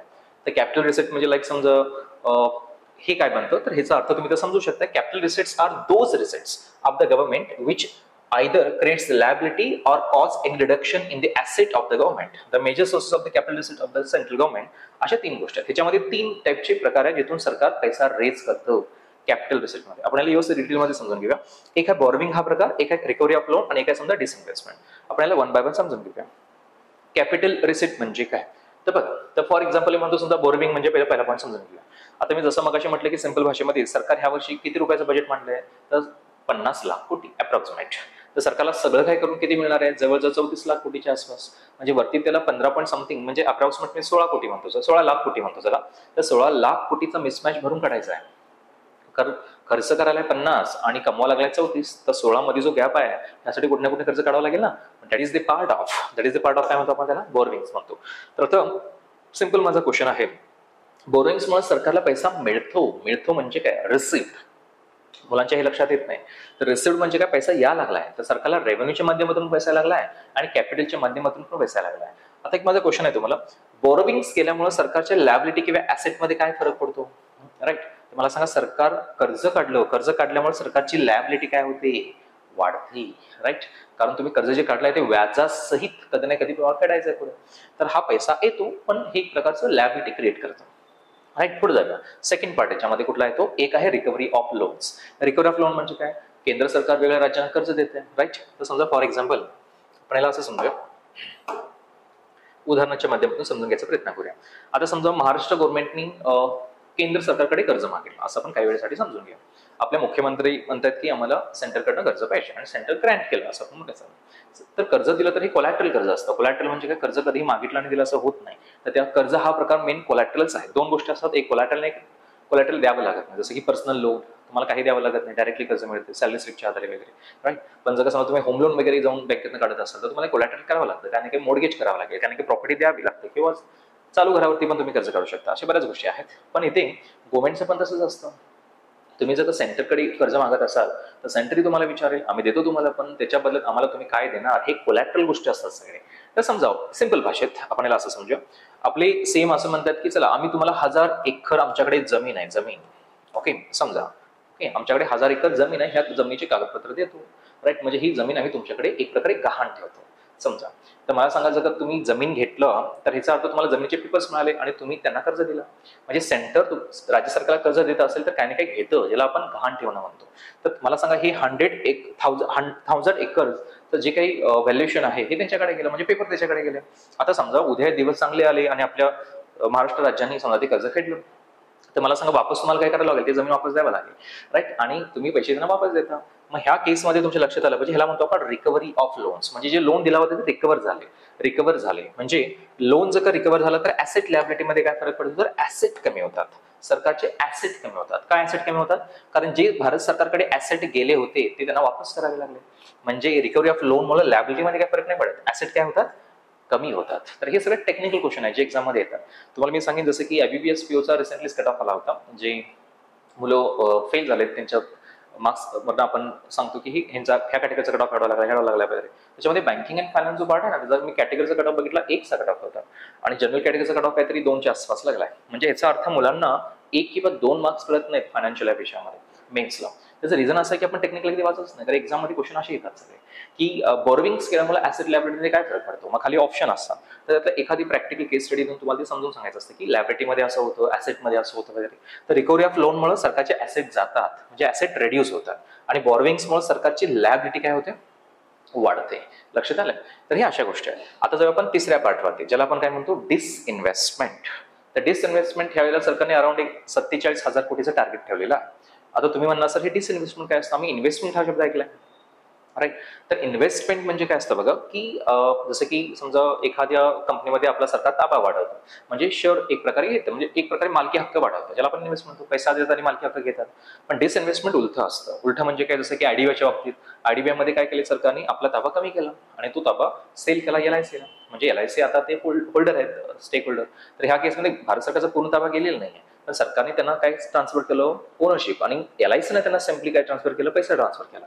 तर मला सांगा गव्हर्नमेंटनी डिसइन्व्हेस्टमेंट केलं म्हणजे आपले ऍसेट विकले. राईट. पण सगळे विकले नाहीत, पण थोडे तरी विकले ना. तर याचा अर्थ काय, मी तुम्हाला इथे एक बेस्ट एक्झाम्पल देईन एअर इंडियाचं, म्हणजे तुमच्या इथे लक्षात येईल. तर एअर इंडिया नावाची जी आपली कंपनी आहे, ओके सरकारची कंपनी होती, ओके आपली म्हणजे सरकारची कंपनी, ओके हा. आधी ती टाटांची कंपनी होती, नाव त्यांना पुढे मग गव्हर्नमेंट झाली होती, आज ते परत टाटांच्याकडेच गेलेले आहे. तर मला असं म्हणेन, चला एअर इंडिया कंपनी ही फार वर्षापासून ह्याला कोण बायर मिळतात का हे सरकार बघत होतं. म्हणजे एअर इंडिया ही जी कंपनी आहे ही फार लॉस मेकिंग कंपनी होती. कोविडमध्ये तर फारच ना प्रॉब्लेम झाले. तर कोविडमध्ये सगळ्या एअरलाईन्स पूर्णपणे क्लोज होत्या, त्यांचा लॉस अगेन फॅक्टर वाढत होता. तर एक नंबर असा होता की ही कंपनी अराउंड 40,000 कोटीच्या लॉसमध्ये होती बरं का. एव्हरी इयर 40,000 कोटी लॉस बुक होत होता ह्या कंपनीचा. त्यामुळे 15-16 वर्षापासून ह्या कंपनीला कोण बायर मिळेल का, ह्या कंपनीला कोणातरी देऊया का, असं गव्हर्नमेंट प्लॅन करत होतं. आणि शेवटी जाऊन मग या कंपनीला सेल केला गेला टाटांच्याकडे. आता मला सांगा हा जो पार्ट आहे, मग गव्हर्नमेंटने तर काय केलेला आहे की गव्हर्नमेंटने डिसइन्व्हेस्टमेंट केलेला आहे. म्हणजे आपला मालकी हक्क दिला त्यांनी, कुणाला दिला, टाटाने. आणि टाटाने त्यांना काय ट्रान्सफर केलेला आहे, समजा पैसा ट्रान्सफर केला. म्हणजे मालकी हक्क गेला म्हणजे काय, ह्याचा अर्थ तुम्ही डिसइन्व्हेस्टमेंट केला. इन्व्हेस्टमेंट नाही, तुम्ही उलट देऊन टाकला, त्यातून त्याला डिसइन्व्हेस्टमेंट म्हणतो. तर हा निर्णय एक सरकारचा चांगलाच होता म्हणून आपण चला नक्की, कारण ही लॉस मेकिंग कंपनी होती, तर डेफिनेटली तुम्ही आपले लॉस फॅक्टर्स कमी केला. त्यामुळे ह्या केसेसमुळे काय होतं बघा, डिसइन्व्हेस्टमेंटमुळे काय होतं की ऍसेट लॅबिलिटीमध्ये काय फरक पडतं, तर तुमचे ऍसेट्स कमी होतात. तुमचे ऍसेट्स काय होतात, कमी होतात. कारण जे तुमचे ऍसेट होते ते गेले, म्हणजे डिसइन्व्हेस्टमेंट केल्याने तुमचे ऍसेट्स कमी होतात.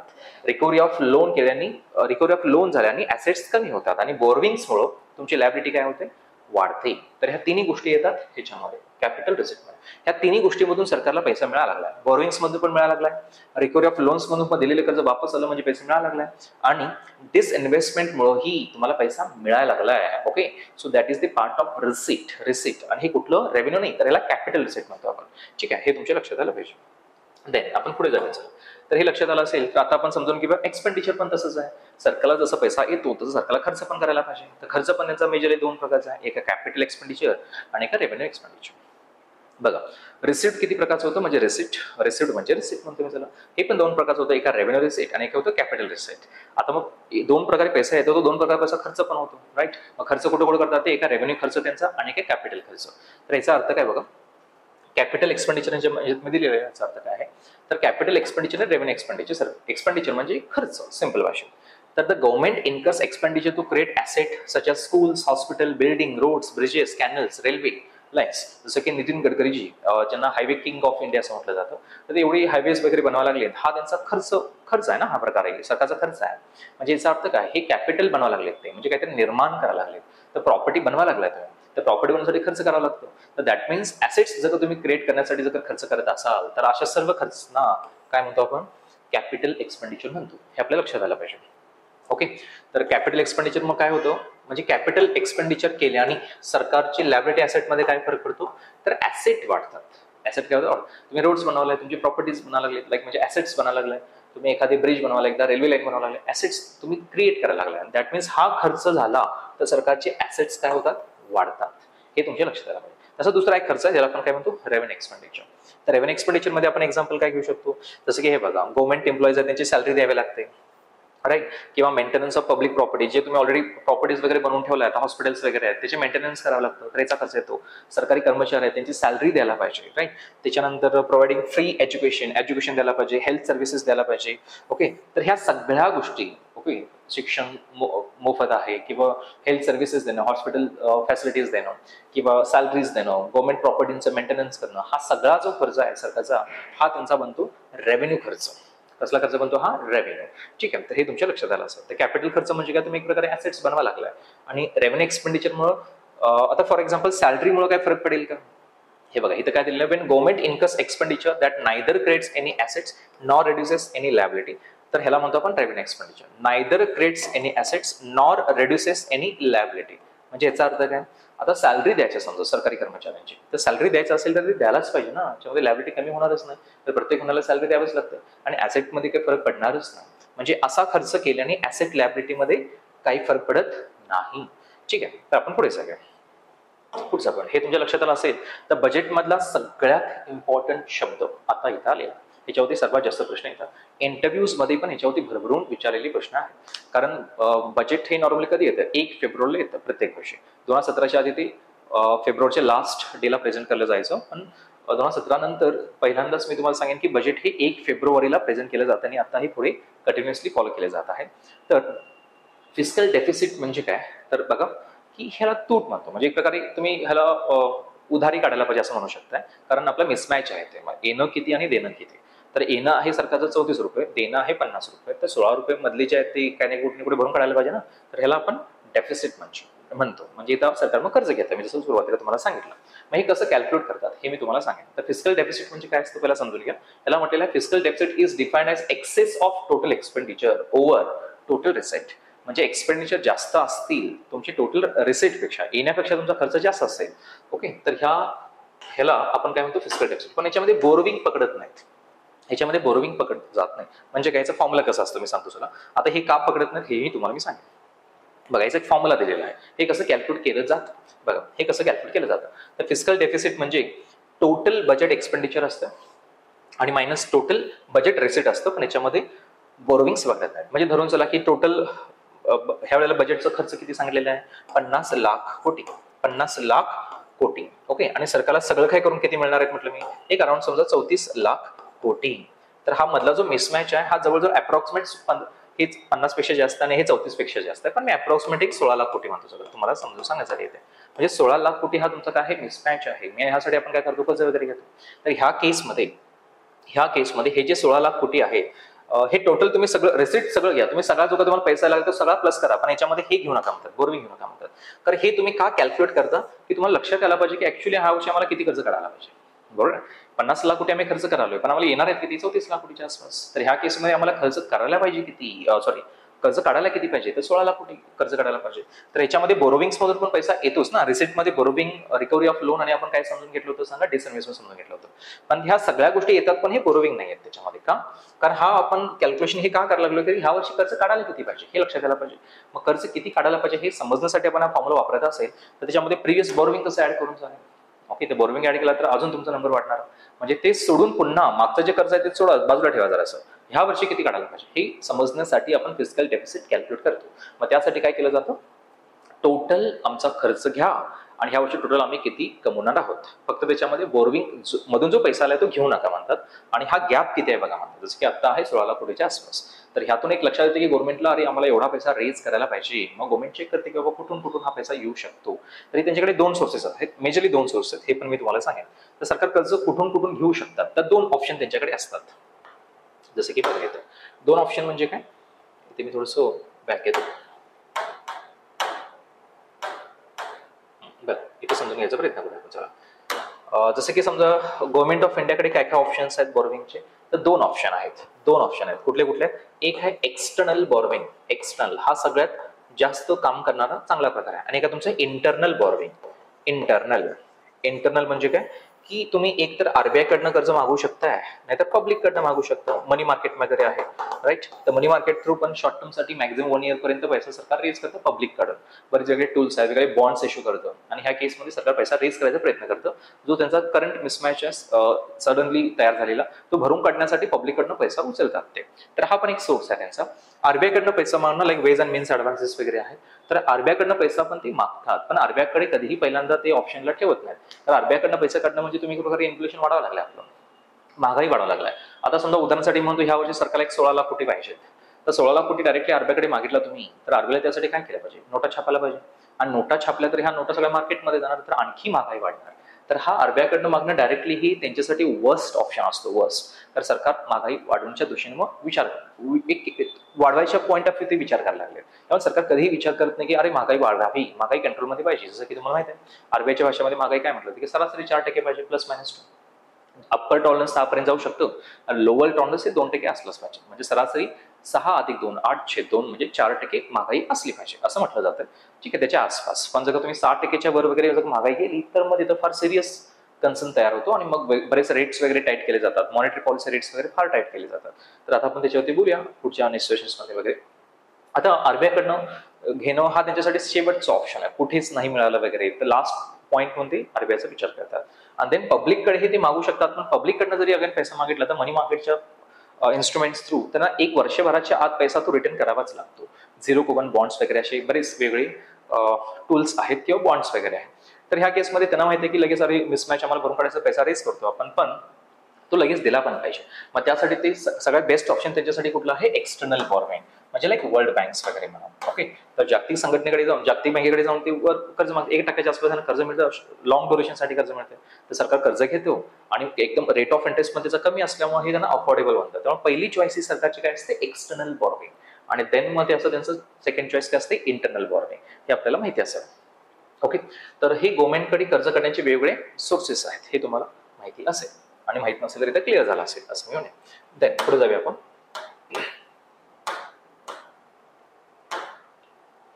तर फिस्कल डेफिसिट हे तुमच्या लक्षात आलं असेल. फिस्कल डेफिसिट म्हणजे काय, तर हे यावर्षी किती कर्ज काढावे लागेल हे बघायला पाहिजे. तर त्यासाठी काय करायला पाहिजे, तुमचा खर्च घ्या, खर्च जास्त आहे ना, तर खर्चातून वजा करा तुमचा टोटल रिसिप्ट किती आहे. रिसिप्ट म्हणजे किती मिळणार आहे तुम्हाला, रिसिप्ट किंवा रिसिप्ट म्हणा. ठीक आहे, पण ह्याच्यामध्ये फक्त एक गोष्ट घेऊ नका म्हणतात. काय घेऊ नका, एक्सक्लुडिंग काय म्हटलेलं आहे, बोरोविंग्स. तर हे जर तुम्ही कॅल्क्युलेट केला तर तुमचं काय येतं, फिस्कल डेफिसिट.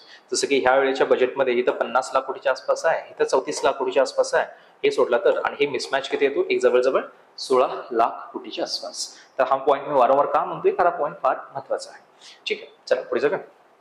नेक्स्ट, आता बजेटचे आपण महत्वाचे टर्म्स इथपर्यंत जवळजवळ कव्हर करायचा प्रयत्न केलेला आहोत.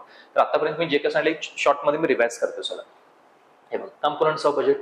तर कंपोनंट्स ऑफ बजेटमध्ये काय काय आपण शिकलो, एक आहे तुमचं रिसिट आणि एक आहे तुमचा एक्सपेंडिचर, एक आहे येणं आणि एक आहे तुमचं खर्च करायला पाहिजे.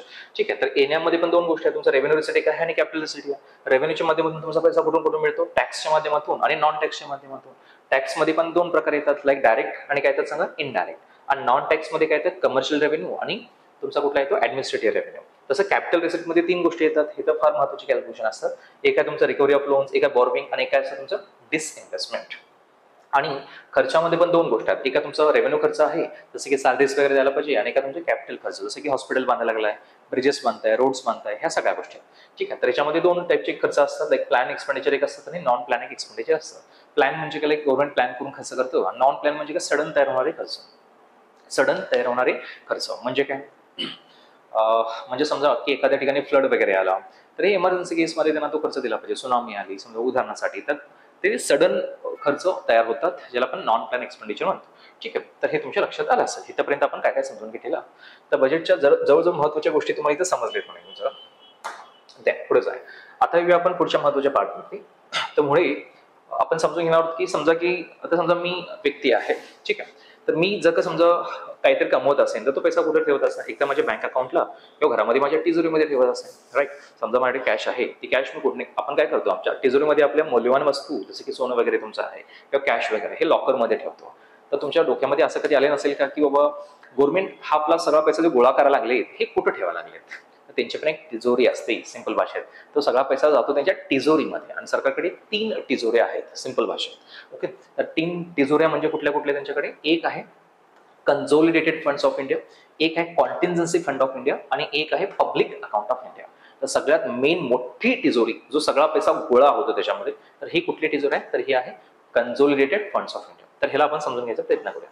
तर कन्सोलिडेटेड फंड्स ऑफ इंडिया म्हणजे ही एक प्रकारे तिजोरी आहे. काय आहे, तिजोरी, लाईक लॉकर. म्हणजे हे काय बघा, इथं कुठला पैसा जातो वगैरे. This is the most important all accounts of the government. This fund is filled by. त्याच्यामध्ये कुठले कुठले पैसे जातात, ह्या टिजोरीमध्ये सरकारचे कुठले कुठले पैसे जातात. डायरेक्ट अँड इनडायरेक्ट टॅक्सेस, सरकारला जे काही डायरेक्ट किंवा इनडायरेक्ट टॅक्स म्हणून पैसा मिळतो हा सगळा इथं गोळा केला जातो. ठीक आहे, recurring of loans, interest of loans, the government by the any one agency that has taken it. कोणी पैसे घेतले असेल, वापस केले, सगळा पैसा, मेजर पैसा सरकारचा इथंच येतो. Okay, the government meats all it's expenditure from this fund. Government जे काही खर्च करतो, ओके, जसं की एक्सपेंडिचर, हे सगळं ह्या तिजोरीमधून पैसा काढून खर्च करतो. मग जसं की आपल्या घरामध्ये आपला खर्च आहे तर आपल्या तिजोरीमधून पैसा आपण खर्च काढतो ना, काढून खर्च करतो. सेम सरकार पण आपल्या तिजोरीमधून पैसा काढून खर्च करतो. म्हणजे सरकारचे मेन तिजोरीचं नाव विसरायचं नाही, त्याला आपण काय म्हणतो, कन्सोलिडेटेड फंड्स ऑफ इंडिया. नाव याच्यामध्ये तुम्ही म्हटलं की सर मग हे पैसे काढण्यासाठी काय अप्रूव्ह वगैरे घ्यावं लागतं का कोणाकडनं. The government needs parliamentary approval to withdraw money from this fund. म्हणजे सरकारला पार्लमेंटमध्ये सांगावं लागतं की आम्हाला पैसा खर्च करायचा आहे, तर आम्ही हा पैसा काढत आहोत. तर पार्लमेंटमध्ये अप्रुव्हल दिलं जातं, ओके, संसदेमध्ये. आणि अप्रुव्हल दिल्यानंतर मग गव्हर्नमेंट तो पैसा तिथून विथड्रॉ करतं कॅगच्या परमिशन मधून. कॅग म्हणजे कंट्रोलर अँड ऑडिटर जनरल म्हणतो आपण. ठीक आहे, जसं की संजय मूर्तीची ह्या कॅग आहे त्यावेळेला प्रोफेशनली, तर आपण काय म्हणतो, लाईक ते प्रोफेशनली सीए वगैरे असतात. तर ह्या केसमध्ये तुमच्या हे लक्षात आलं पाहिजे की सरकारला जर इथून पैसे काढायचे असेल तर अगेन ती मर्जीनुसार काढू शकत नाही. तर त्यासाठी त्यांना काय पाहिजे, पार्लमेंटरी अप्रुव्हल घ्यायला पाहिजे. ना पुढे जाऊया. दुसरी एक तिजोरी आहे सरकारकडे, छोटीशी तिजोरी आहे समजा, त्याच्यापेक्षा एक छोटीशी तिजोरी, त्याला आपण काय म्हणतो, कॉन्टिन्जन्सी फंड ऑफ इंडिया. मेन तिजोरी सरकारची कुठली आहे, कन्सोलिडेटेड फंड्स ऑफ इंडिया, आणि त्याच्यापेक्षा छोटी तिजोरी आहे त्याला आपण काय म्हणतो, कॉन्टिन्जन्सी फंड ऑफ इंडिया. तर याच्यामध्ये सरकारचा पैसा, कसला पैसा असतो, this fund is use to meet unexpected or unforeseen expenditure. म्हणजे काय, आता समजा एखादी मिस हॅपनिंग झाली, सडनली एखादा फ्लड आला, सुनामी आली, तर सरकार काय पार्लमेंटरी अप्रुव्हल घेत बसले जाऊ सांगा, नाही. तर ह्यासाठी आपले सरकार पॉवर वापरतं आणि पटकन आपल्या तिजोरीतून पैसा काढून तो दिला जातो, बघ घ्या पटकन ते काय असेल ते खर्च भागवा तिथला किंवा त्या गोष्टी मॅनेज करा. तर सरकारला इथं पार्लमेंटची अप्रुव्हलची गरज नसते इथून पैसा काढण्यासाठी. कुठल्या तिजोरीमधून काढण्यासाठी, तिजोरीचं नाव काय आहे, कॉन्टिन्जन्सी फंड ऑफ इंडिया, लक्षात ठेवा. तर इथून पैसा काढण्यासाठी सरकारला परमिशन घ्यायची गरज नाही पार्लमेंटमधून. हा, इथून त्यांना पार्लमेंटमधून परमिशन घ्यायची गरज आहे. ना एक तिसरा अकाउंट आहे, ह्याला आपण काय म्हणतो, public account of India. Public account of India. तर पब्लिक अकाउंट ऑफ इंडिया मध्ये कुठला पैसा असतो मग, this is made of national small saving fund, provident fund, postal insurance. The government does not need to permission to advance this account. म्हणजे याचा अर्थ असा आहे, गव्हर्नमेंट वेगवेगळे प्लॅन्स लॉन्च करतो, वेगवेगळे स्कीम्स लॉन्च करतात, जसं की सुकन्या समृद्धी अकाउंट आहे किंवा तुमचं जीवन ज्योती अकाउंट असेल, सुरक्षा असेल, हा सगळे सरकारनं जे काही पब्लिक साठी जे काही ओपन केलेले अकाउंट्स वगैरे आहेत किंवा सोशल सिक्युरिटी स्कीम्स वगैरे आहेत, हा सगळा पैसा सरकारचा ह्या तिजोरीमध्ये जातो. सरकारला पैसे मिळालेत ना, सुकन्या समृद्धी अकाउंट जे गर्ल चाइल्डसाठी लॉन्च केलेलं आहे स्कीम 10 वर्षापर्यंतच्या मुलगीसाठी, त्यातून पब्लिक पैसा जमा करतो. तर हा सगळा पैसा सरकारचा तिजोरीमध्ये जातो. तर कुठल्या तिजोरीमध्ये जातो? ह्याच्यामध्ये नाही, ह्याच्यामध्ये नाही, ह्याच्यामध्ये जातो. त्याला आपण पब्लिक अकाउंट ऑफ इंडिया म्हणतो. लक्ष ठेवा. ओके. आणि हा पैसा हेतून काढण्यासाठी सरकारला पार्लमेंटरी अप्रुव्हल घ्यायची गरज नाही. सरकार डायरेक्टली ह्या तिजोरीमधून पैसा उचलू शकतात. फक्त त्यांना एकाच ठिकाणी जी मेन तिजोरी सरकार ज्यामध्ये सर्वात जास्त पैसा आहे हेतून पैसा काढायचा असेल तर त्यांना पार्लमेंटची अप्रुव्हल घ्यायची गरज आहे. तर इथपर्यंत तुमच्या सगळ्या गोष्टी लक्षात आल्या असतील असं मी म्हणेन. ठीक आहे. देन पुढे जाऊया. तर ह्या बजेटमध्ये सगळ्यात चर्चेचा विषय जो होता तो म्हणजे काय होता? टॅक्स होता. राईट. तर टॅक्स स्लॅब बदललेले आहेत न्यू टॅक्स रेजिमनुसार. तर आधी जे 7 लाख रुपये होतो आता हा टॅक्स केलेला आहे 12 लाख पर्यंत फ्री. 12 लाख पर्यंत फ्री केलेला आहे. म्हणजे काय? तर म्हणजे याचा अर्थ असा आहे की आता 12 लाख पर्यंत कोणाला टॅक्स द्यावा लागणार नाही. आणि जर मी सॅलरी पर्सन असेल तर 12,75 पर्यंत मला टॅक्स बसणार नाही. पण जर समजा मी असं म्हटलं तर मला 12,75च्या वर माझी अॅन्युअल सॅलरी गेली, समजा एखाद्याची सॅलरी 15 लाख रुपये आहे, तर त्याला टॅक्स कुठून चालू होतो? 4 लाखापासून चालू होतो. म्हणजे याचा अर्थ त्याला 12 ते 16 लाखाचा जो स्लॅब आहे 15%, ओके, ह्याच्यावरती तर टॅक्स द्यायलाच पाहिजे. पण समजा 12,75च्या वर म्हणजे 1 रुपये जरी सॅलरी गेली, 12,75 पर्यंत फ्री सांगितलेला आहे. 12,75,000 पर्यंत कुठल्याही प्रकारचा सॅलरी पर्सनला टॅक्स द्यायची गरज नाही. पण 12,75,000 रुपये 1 रुपये जरी माझी सॅलरी झाली तर त्या 1 रुपयावरती टॅक्स नाही बसणार. 4 लाखापासून टॅक्स चालू होणार. म्हणजे 1 रुपयावरती पण टॅक्स द्यायलाच पाहिजे, तो भाग वेगळा. पण माझा टॅक्स चालू होणार कुठून? 4 लाखापासून. तर हे स्लॅब कसे आहेत सांगतो चला. हे बघा, 0 to 4 लाखापर्यंत कुठल्याही प्रकारचा टॅक्स द्यावा लागत नाही. 4 लाख ते 8 लाख ह्या 4 लाखावरती 5% टॅक्स कॅल्क्युलेट होतो, म्हणजे 20,000 रुपये. का 4 लाख आहेत, 10% म्हणजे 40,000, 5% म्हणजे 20,000. पुढचे जे 4 लाख बनतात म्हणजे कुठून कुठे? 8 लाख ते 12 लाख. तर ह्याच्यावरती तुमचं 10% कॅल्क्युलेट होतं. 10% म्हणजे किती? ह्या 4 लाखावरती 10% म्हणजे 40,000. राईट. आणि पुढचे जे 12 पासून 16 लाख आहे तर हा 15% स्लॅब आहे. म्हणजे ह्याच्यावरती तुमची ह्याच्यामध्ये इन्कम असेल तर 15% बसतंय. 16 पासून ते 20 लाखापर्यंत जर तुमचा स्लॅब असेल तर 20% तुम्हाला टॅक्स बसेल ह्या स्लॅबला. आणि 20 लाख ते 24 लाख तुमची इन्कम असेल तुमचा 25% टॅक्स बसेल. आणि जर 24 लाखाच्या वर जर तुमचं समजा इन्कम असेल तर तुम्हाला 30% टॅक्स द्यावा लागतो. म्हणजे जर माझी 14 लाख इन्कम आहे म्हटलं तर मला हे ते 5%, ह्या स्लॅबला 5% द्यायला पाहिजे. इथं जे काही 4 लाख आहे त्याच्यावरती 10% द्यायला पाहिजे. आणि इथं जे 12 लाख ते 14 लाख जे काही 2 लाख बनतात ह्याच्यावरती मला 15% द्यायला पाहिजे. आणि ते मी डिडक्शन पण घेऊ शकतो, स्टँडर्ड डिडक्शन दाखवून. बरेच अशी इन्व्हेस्टमेंट वगैरे असते दाखवून बरेच लोक टॅक्स नील करायचा प्रयत्न करतात. तर वेगळे त्याच्यामध्ये पॉईंट्स असतात. पण हे टॅक्स कॅल्क्युलेट कसं होतं तरी मुलांच्या लक्षात येत नाही. बरेच जण म्हणतात सर तुमचं 14 लाख टॅक्स आहे, 14 लाख इन्कम असेल तर ह्या केसमध्ये तुम्ही 12 लाख ते 16 लाखच्या स्लॅबमध्ये येतं, आता तुम्हाला 15% टॅक्स द्यायला पाहिजे. तर असं नाहीये. 14 लाख माझी इन्कम असेल तर मला टॅक्स द्यावा लागेल 4 लाखापासून. 4 लाख ते 8 लाख 5%, 8 लाख ते 16 लाख 8 लाख ते 12 लाख जे आहे त्याच्यावरती 10%, आणि 12 लाख ते 14 लाख म्हणजे 2 लाख बनतात त्याच्यावरती 15%. असे कॅल्क्युलेशन मिळतात. तर याच्यामध्ये फार कॅल्क्युलेशन्स वेगळे केले जातात आणि याच्यामध्ये फार वेगवेगळे पॉईंट्स आहेत. अगेन याच्यामध्ये रिअल कॅल्क्युलेशन फार वेगळं होतं. तर रफली तुम्ही ह्याला समजून घ्यायचा प्रयत्न करा. तर हे असं कॅल्क्युलेट केलं जातं ना. पुढे जाऊया. आता सगळ्यांचा मुद्दा तुम्ही म्हणा सर मग हे सगळं ठीक आहे तर सरकार पैसे खर्च पण करायला लागले आणि सरकार सगळे याय पण लागले. तर एकदम सिंपल भाषेमध्ये महत्वाची हेडिंग आहे ते रुपी कम्स फ्रॉम असं बजेटमध्ये एक पायचार्ट दाखवलेला आहे. म्हणजे सरकारला 1 रुपये जर मिळत असेल तर 1 रुपयाच्या मागं कुठून कुठून पैसे किती यायला लागलेत ह्याच्यामध्ये सांगितलेलं आहे. तर बघू शकता सगळ्यात मोठा भाग इथे दाखवलेला आहे बोरोविंग्स. म्हणजे 1 रुपयाच्या मागे हे पैसे आहेत. पैसे म्हणजे 100 रुपयाच्या मागं म्हणतो मी टक्केमध्ये. म्हणजे सरकारला समजा 100 रुपये मिळत असतील असं आपण समजूया तर 100 रुपयाच्या मागे सरकारला 24 रुपये कर्जातून मिळायला लागले. म्हणजे सरकार कर्ज काढून सर्वात जास्त पैसे आणायला लागले. ओके, हे माहिती असावं तुम्हाला. म्हणजे 100 रुपयाच्या मागे 24 रुपये सरकारला कर्ज काढून मिळत आहेत. त्याच्या खालोखाल काय आहे मग बघू शकता तुम्ही 22% हे इन्कम टॅक्स. म्हणजे 22 पैसे म्हणजे 1 रुपयाच्या मागे. तर 100 रुपयाच्या मागे 22 रुपये सरकारला हेतून मिळतात इन्कम टॅक्स मधून. त्याच्या खालोखाल मग जीएसटी पण आहे तुमचं बघू शकतो. जीएसटी मधून सरकारला 18% मिळतात. ओके, कॉर्पोरेशन टॅक्स म्हणजे वेगळे मोठमोठ्या कंपन्या आहेत त्यांच्यावरती वेगळे टॅक्स लावतात, ह्याच्यातून 17% सरकारला पैसे मिळतात. ठीक आहे. त्याच्यानंतर कस्टम ड्युटी मधून सरकारला 4% मिळतात. युनियन एक्साइज ड्युटी जी आहे त्यातून सरकारला 5% मिळतात. ठीक आहे. त्याच्यानंतर नॉन टॅक्स रिसिट म्हणजे टॅक्स सोडून जो काही बाकीचा पैसा सरकारला मिळत होता नॉन टॅक्स, लाईक त्याच्यामध्ये कमर्शियल ऍडमिनिस्ट्रेटिव्ह वगैरे होता बघा रेव्हेन्यू, तर ह्याच्यातून सरकारला 9% पैसे मिळतात. ठीक आहे. त्याच्यानंतर नॉन डेट कॅपिटल रिसिट म्हणजे काय सिम्पली डिसइन्व्हेस्टमेंट, ते कर्ज काढत नाहीत पण सरकारला पैसे मिळायला लागले, लाईक डिसइन्व्हेस्टमेंट आहे. डिसइन्व्हेस्टमेंट वगैरे करून सरकारला 1% पैसा मिळतो. जास्त इथून ते डिसइन्व्हेस्टमेंट करून जास्त पैसा रेज करत नाही, कारण सगळ्याच गोष्टी सरकारी असतात त्यामुळे ते पटकन सगळ्या गोष्टी डिसइन्व्हेस्ट करत नाहीत. थोडाफार पार्ट डिसइन्व्हेस्ट केला जातो. तर हे तुम्हाला माहिती असावं. ओके, तर सरकारला सर्वात जास्त पैसा कुठून येत आहे तर याचं उत्तर आहे कर्ज काढून. आणि कर्ज काढून किती मिळते जर तुम्ही असं म्हटलं तर याचं उत्तर आहे 24%. कर्जातून सरकारला 24 रुपये मिळाले आणि सगळ्यात जास्त पैसा इथून यायला लागलाय. ठीक आहे, आता पुढे जाऊया आपण. तुम्ही म्हणा सरकार सर सर्वात जास्त पैसा खर्च कुठे करते? रुपी गोज टू, ह्याला आपण काय म्हणतो? Rupee goes to. तर सरकार सर्वात जास्त पैसा आपला खर्च करते इथे state shares of taxes and duties. म्हणजे जे काय आपण सेंट्रलला टॅक्स कलेक्ट करून देतो, प्रत्येक राज्य जे काय सेंट्रलला टॅक्स कलेक्ट करून देतो, तर सेंट्रलची जबाबदारी काय असते? घेतलेल्या पैशातून वापस थोडेफार पैसे राज्यांना द्यायचं तुमच्या विकासासाठी. जसं की महाराष्ट्राला दिलं जातं, युपीला पण दिलं, बिहारला युपीला वगैरे सर्वात जास्त पैसे मिळतात. कारण ती इन्कम इनइक्वॅलिटीचा पॉईंट असतो. महाराष्ट्रातून भरपूर पैसा मिळतो, पण महाराष्ट्राला फार कमी पैसे मिळतात वरून सेंटरकडून.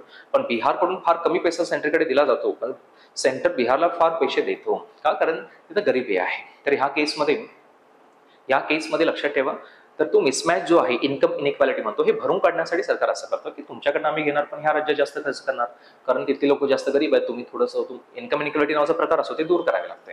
ठीक आहे, तर हे 15 फायनान्स कमिशननुसार 41% डिस्ट्रीब्युशन दिलं जातं. त्यामध्ये सांगितलं 16 फायनान्स कमिशन पण आता अनाऊन्स झाले, जे पुढच्या वर्षी चालू होणार आहेत. त्याचे प्रमुख पण जे चेअरमॅन असणार आहेत ते अरविंद पनगरिया असणार आहेत. तर त्यांना हे अनाऊन्स केलेलं आहे. ठीक आहे, पुढे जाऊया. तर हे तुमच्या लक्षात आलं असेल. त्याच्या खालोखाल सरकार बघू शकता तुम्ही इथे इंटरेस्ट पेमेंटमध्ये 20% पैसा खर्च करायला लागेल. 20%. म्हणजे तुम्ही कर्ज काढून जर 24 रुपये आणत असाल तर तुम्हाला व्याज पण द्यायला पाहिजे ना. तर सरकारचा व्याज देण्यामध्ये पण पैसा भरपूर चाललाय. तर 100 रुपयाच्या मागे 20% सरकारचा पैसा व्याज देण्यामध्ये चाललाय. म्हणजे 1 रुपयाच्या मागे 20 पैसे, म्हणजे 100च्या मागे 20%. पुढे फायनान्स कमिशन आहे. त्याच्यानंतर मेजर सबसिडीज आहे, सरकार सबसिडीज पण देतो. त्याच्यानंतर डिफेन्स आहे, डिफेन्सवरती 8% आहे. सेंट्रली स्पॉन्सर्ड स्कीम असतात, जसं की बऱ्याच वेगळ्या स्कीम्स आहेत. लाडकी बहीण योजना, त्याच्या सेंट्रली स्पॉन्सर्ड स्कीम आहे. सेंट्रलकडनं काही ना काही थोडाफार असिस्टन्स दिली जाते. तर अशा स्कीम मध्ये पण अशा सेंट्रली स्पॉन्सर्ड वेगळ्या central sector scheme. Central sector scheme म्हणजे काय? जे सेंट्रल चालवा लागले. आणि सेंट्रली स्पॉन्सर्ड म्हणजे काय? हा, तुम्ही राज्यामध्ये तुमच्या स्कीम चालवा, आम्ही थोडंफार तुम्हाला मदत करतो, असं म्हणतो. त्याला आपण म्हणतो सेंट्रली स्पॉन्सर्ड स्कीम. याच्यामध्ये सरकारचा 8% पैसा खर्च होतो. अदर एक्सपेंडिचर मध्ये 8% होतो. पेन्शन देण्यामध्ये 4% सरकारचा पैसा चालला आहे. ओके. त्याच्यानंतर सेंट्रल सेक्टर स्कीम, जे सरकार वेगळ्या स्कीम राबवतं केंद्र सरकार, याच्यामध्ये सरकारचे 16% पैसे चालले आहेत. ठीक आहे, तर अशा वेगवेगळ्या गोष्टी आहेत जे तुम्हाला माहिती पाहिजे की सरकार सर्वात जास्त पैसा खर्च कुठे करायला लागला. तर ह्या सगळ्या गोष्टी आहेत. तर हे तुमच्या लक्षात आलं असेल असं मी शॉर्टमध्ये म्हणेन. आता आपण जाऊया एक महत्त्वाच्या कॅल्क्युलेशन्स वरती. हा, तर सरकारचा डिफेन्सला ह्या वर्षी सरकारनं पैसा किती अनाऊन्स केलाय? तर 4,91,732 कोटी. हे नंबर कोटीमध्ये आहे सगळे. 4 लाख कोटीच्या पेक्षाही वर, म्हणजे जवळजवळ 491 म्हणजे 5 लाख कोटीच्या आसपास डिफेन्सला पैसा सरकारनं अनाऊन्स केले. तर हे नंबर तुम्हाला पाठ करायला पाहिजे बघा, एक्झाम मध्ये हे डायरेक्ट येतात. एज्युकेशनला पैसा किती अनाऊन्स केलेला आहे, तर ह्याच्या पीडीएफ मी लिंक टाकतो खाली डिस्क्रिप्शन मध्ये. त्याच्या पीडीएफ तुम्ही ज्या पीडीएफ आहेत तुम्ही डाउनलोड करू शकता, काही अडचण नाही. आणि विद्या प्रबोधिनीच्या टेलिग्राम चॅनलमधून ते डाउनलोड करू शकता तुम्ही. आपल्या टेलिग्राम चॅनलची लिंक पण तुम्हाला खाली व्हिडिओच्या खाली बघायला मिळेल. राईट, पुढे आपल्या विद्या प्रबोधिनीचं टेलिग्राम चॅनल आहे, त्यामध्ये तुम्ही जॉईन करू शकता. जे काही पीडीएफ्स आहेत तुम्हाला तिथे डायरेक्टली डाउनलोड करायला मिळतील. तर हे नंबर्स तुम्हाला पाठ करावे लागेल. जसं की हे मी पुन्हा क्विझेसच्या मध्ये आपण सुरुवातीलाच अनाऊन्स केलं की 3 व्हिडिओचे पार्ट येतील. Video number 1, video number 2, video number 3. एका सेशनमध्ये हे सगळ्या गोष्टी होणार नाहीत. मी सुरुवातीलाच म्हटलं, तर बजेट हा फार मोठा टॉपिक आहे. तर आज मी जास्त करून कन्सेप्ट समजून सांगण्यावरती भर दिला होता. ठीक आहे. सेकंड सेक्शन मध्ये आपण काय बघणार आहोत की गव्हर्नमेंटने यावर्षी काय काय अनाऊन्स केलेलं आहे. आणि तिसऱ्या सेशन मध्ये आपण काय बघणार आहोत, क्विझेसच्या माध्यमातून सगळे पॉईंट्स आपण समजून घ्यायचा प्रयत्न करूया, ज्याच्यामध्ये डायरेक्टली प्रश्न बनतील एक्झाम मध्ये. ओके, तर हे क्लिअर झालं असेल तुमचं. तर आपण आता पुढे येऊया.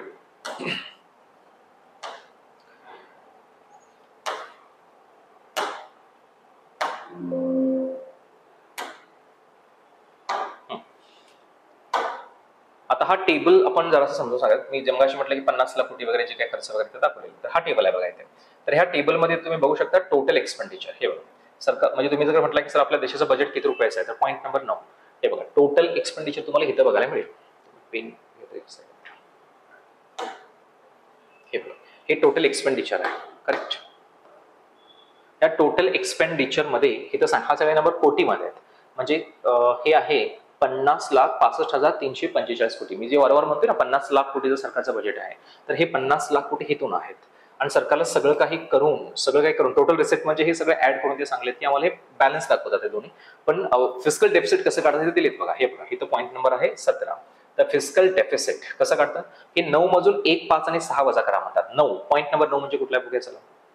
पॉईंट नंबर 9 हे बघा. पॉईंट नंबर 9 म्हणजे टोटल खर्च सांगितले. टोटल खर्च सरकारचा आहे किती, जवळजवळ अप्रॉक्सिमेट 50.65 लाख कोटी. ठीक आहे. मग ह्यातून वजा करायचं म्हणजे ते कुठले की 1, 5 आणि 6 वजा करा. 1 म्हणजे काय, तर एक म्हणजे आहे तुमचं हे जवळजवळ 34 लाख कोटी.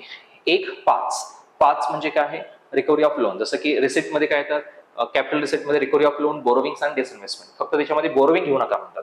तर रिकव्हरी ऑफ लोन तुम्हाला घ्यावं लागेल किती, 29,000 कोटी, आणि अदर रिसिप्ट म्हणजे हे डिसइन्व्हेस्टमेंट आहे. तर हे तुम्ही इथं घेऊ शकताय. तर हे आहे 47,000 कोटी. तर रफली समजा हे पाऊण लाख कोटीच्या आसपास बनते.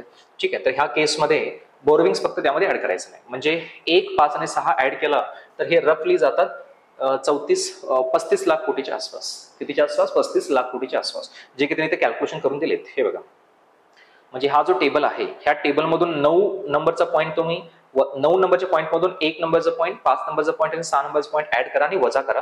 तर हा नंबर ऍक्च्युअली येतो एवढा. म्हणजे किती येतो, 15.68 लाख कोटी.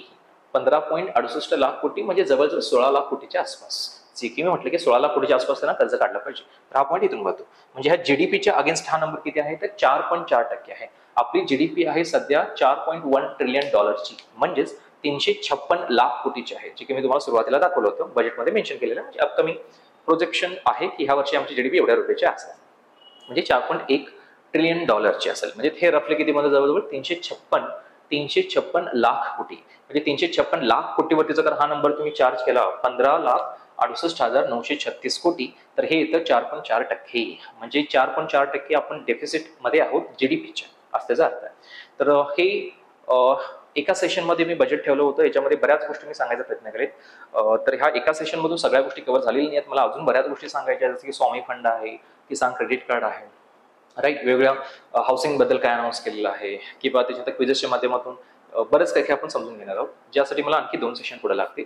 तर हा सेशन फार लेंदी होईल. ऑलरेडी मला वाटतं तासभराच्या आसपास वेळ झाला असेल. तर हा मी सेकंड सेशन लवकरच पुढे घेऊन येणार आहोत. तर तुम्ही आपल्या विद्या प्रबोधिनीच्या युट्यूब चॅनलला अपडेट्स घेत राहा. तुम्हाला लवकरच सेकंड सेशन बघायला मिळेल.